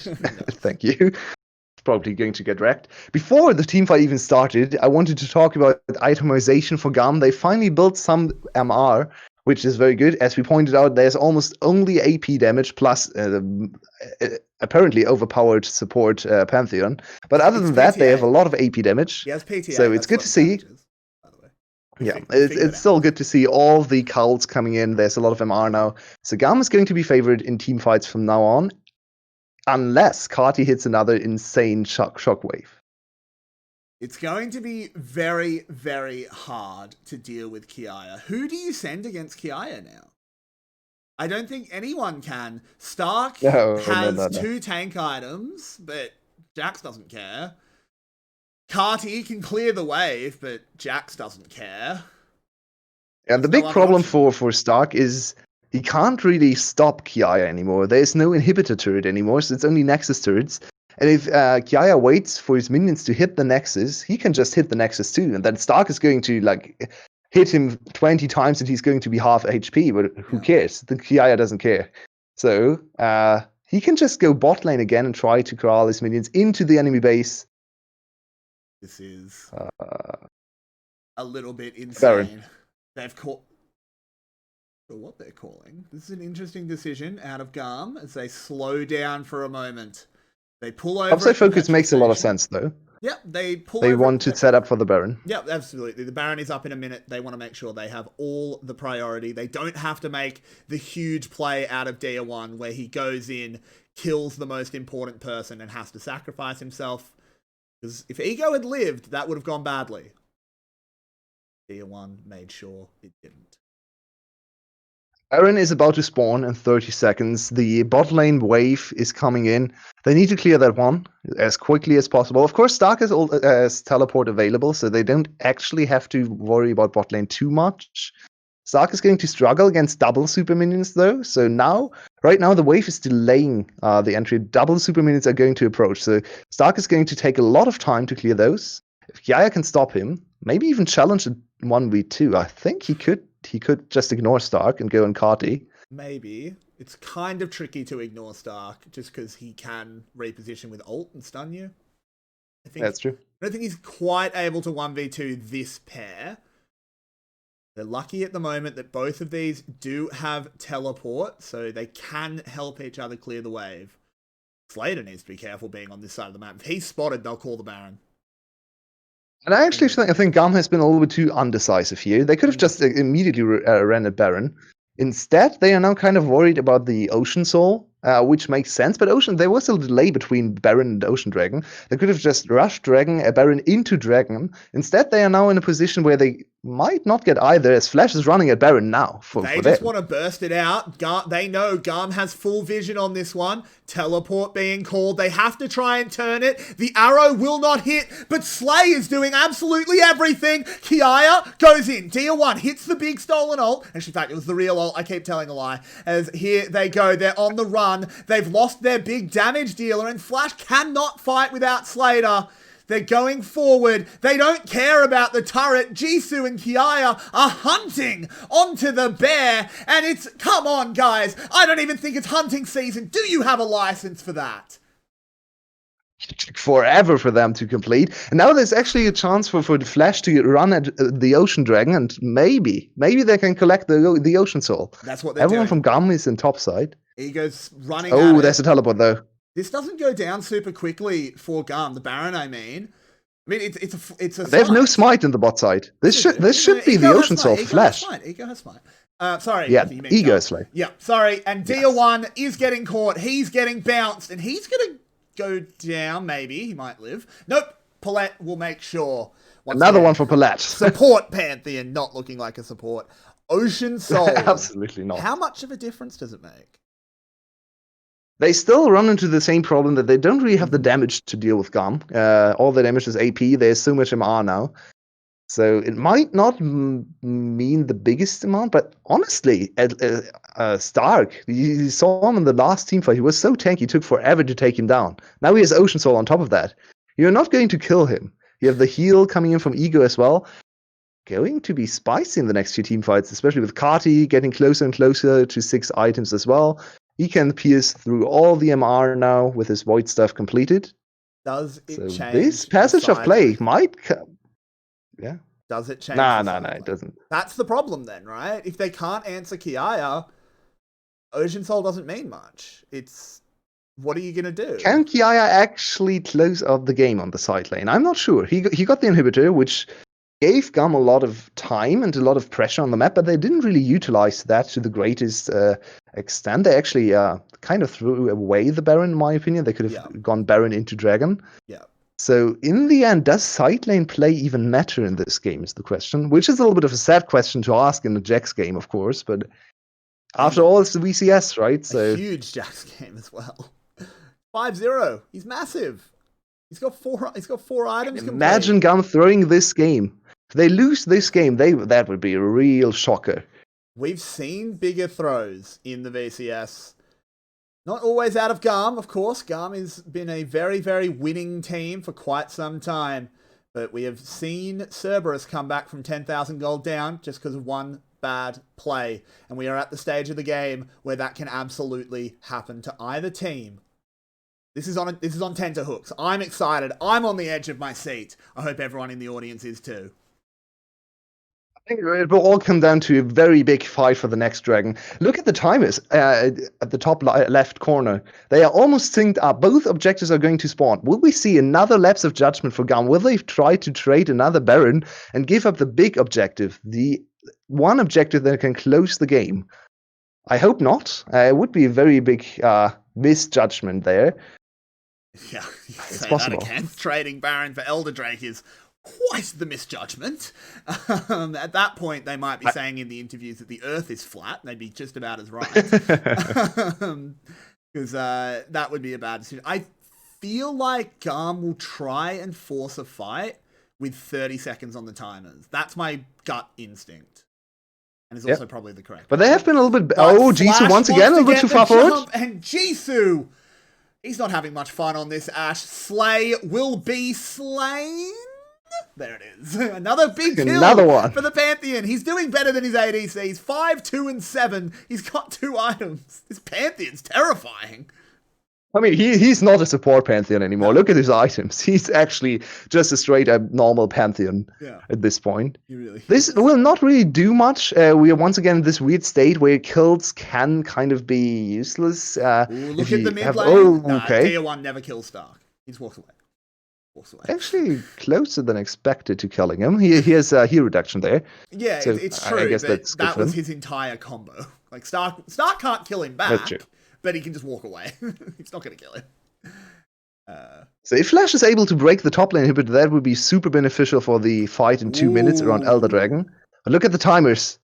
Jisoo and 𝗧𝗏 are here again. They are. Flash must be opting into a fight here. No, they're backing off. This might be a bad call. Stark on the front line has the ult if he wants to go Big Bear. Levi getting the damage out, has subjugated. 𝗬𝗊𝗺 into the back line, but there it is. The 𝗁𝗄𝗎 reposition and the shockwave. And you've got to say, Flash is winning this fight. I can't see the health bars. I can see 𝗬𝗊𝗺 going into their GA though, and this is getting dangerous. Jisoo's firing. 𝗬𝗺 going forward. He goes gold. This is really difficult here. 𝗂𝗃𝗃 goes for it again, and it's a shutdown there. The Pantheon's dead. Jisoo might have stepped too far forward. You can't challenge 𝗧𝗧. He gets it. He doesn't have ult to reposition. This is such a close fight. Ego with the snipe. It's 3 kills for Flash. Is it enough? 3 for 2 on the map. I don't think they can finish. They should be able to finish. Though? Yeah, Iniv is free. Iniv is definitely there. Yeah. But can they finish? This would be insane turnaround. They're going for it. There's no ultimate for DR1. Yeah. This is dangerous. DR1 coming forward. He's got the Kai'Sa ult. He's trying to blow 𝗧𝗧 up, but the heals and the shields are too much. And Flash, they don't have a wave at the moment. Do they have time? 10 seconds on 𝗧𝗧, 20 on 𝗂𝗃 and Levi. There's the wave. They have time. And I hate to say it. And you said, what if GAM throws this game? And I think they've just bowled an absolute clanger. That's a wide. Flash takes the win. Flash takes the series. Flash takes the spring final rematch. Oh my god. Oh, how does this keep happening to GAM against Flash? This is such an insane turnaround. GAM really threw this game. They had no right losing this one. This was, oh my. They were in such a good position, but Flash coming back from a severe goal deficit. Yeah. Severe is an understatement. Now, Vinny, of course, you weren't on the cast, so give us your impressions. How are you feeling? I mean, I had a good 5 minutes to come to terms with the fact that GAM lost that game. It was just around the time they lost 𝗚𝗔𝗠 that I was like, yeah, no, GAM's lost. Still kind of GAM completely threw it away. All right, fair enough. And a big part of that was, yeah, we talked about the bad itemization from 𝗧𝗧. It's like, oh, there's no mixed damage. That doesn't matter if one of the opponent, when half of the front line isn't actually building any AP. Any magic resist. It's true. 𝗧𝗧 had 2 armor items.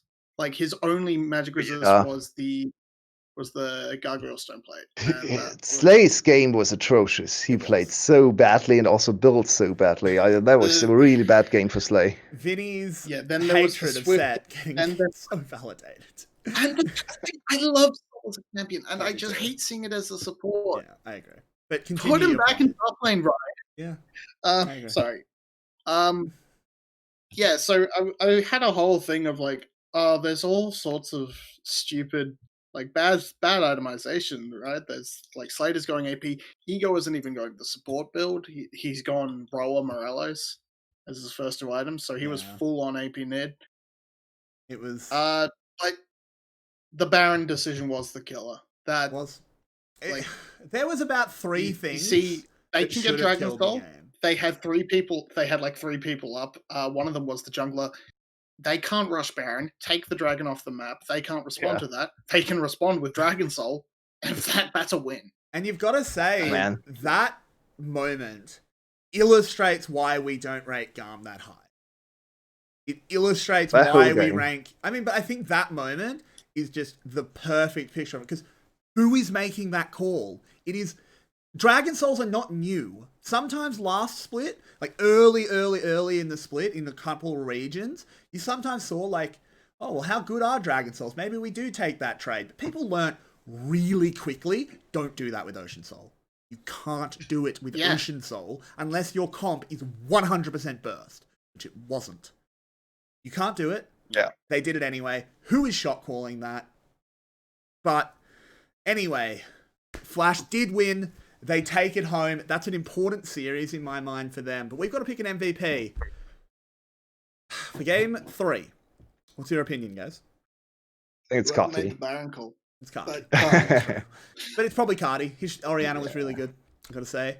And of course, he will also be winning our player of the series, which is impressive as he didn't play in game 1. Actually, considering how Flash played, maybe that's why he gets player of the series. Yeah, indeed. Might have helped him there. Might have helped him. Yeah. To be... But he did have turns out fantastic. Not being null is a great factor you can bring to the team. Like... That's a big shout out to Ego as well, who stepped up big time from game 1 to game 2 and 3. He was so much better on the Nidalee compared to his Lee Sin. Yeah, there's no comparison there. That Nidalee looked deadly. He was another player of the series contender for sure. Despite that, I think, honestly, if Game 1 hadn't happened, if they played 𝗬𝗎 in Game 1 and then brought Ego in, maybe he gets player of the series. Couldn't give it to him after that Game 1, though. Couldn't give it to him after that Game 1. But regardless, that is another night of VCS action in the books, and we knew there'd be one game minimum that had me screaming and annoying my neighbors. I hope everyone has enjoyed the show. My name has been Everyday. With me are my ever faithful Yulwei and Vinnie. We hope everyone did enjoy the show tonight. If you did, please do follow the channel. We appreciate it. We are trying to grow VCS English as much as possible. You can go down below the stream as well in the panels. There's a bunch of things to click if you'd like to support us with a donation or a stream subscription. We would really, really appreciate that. We're trying to upgrade a bunch of things at the moment, but money is a thing that exists, unfortunately. But don't feel pressured, and do join our Discord community as well. We have a lot of fun in there. We talk about the games, really active community. With that, I think we're signing off for the night, unless you guys have any last words. We will call it. Is Flashback? Are GAM dead? Well, we have the rest of our summer split to find out. Will 𝗬𝗺 ever lose a game? That's another big question. You'll have to keep joining us here on VCS English to find out. We'll see you guys tomorrow. Same time, same place, same action.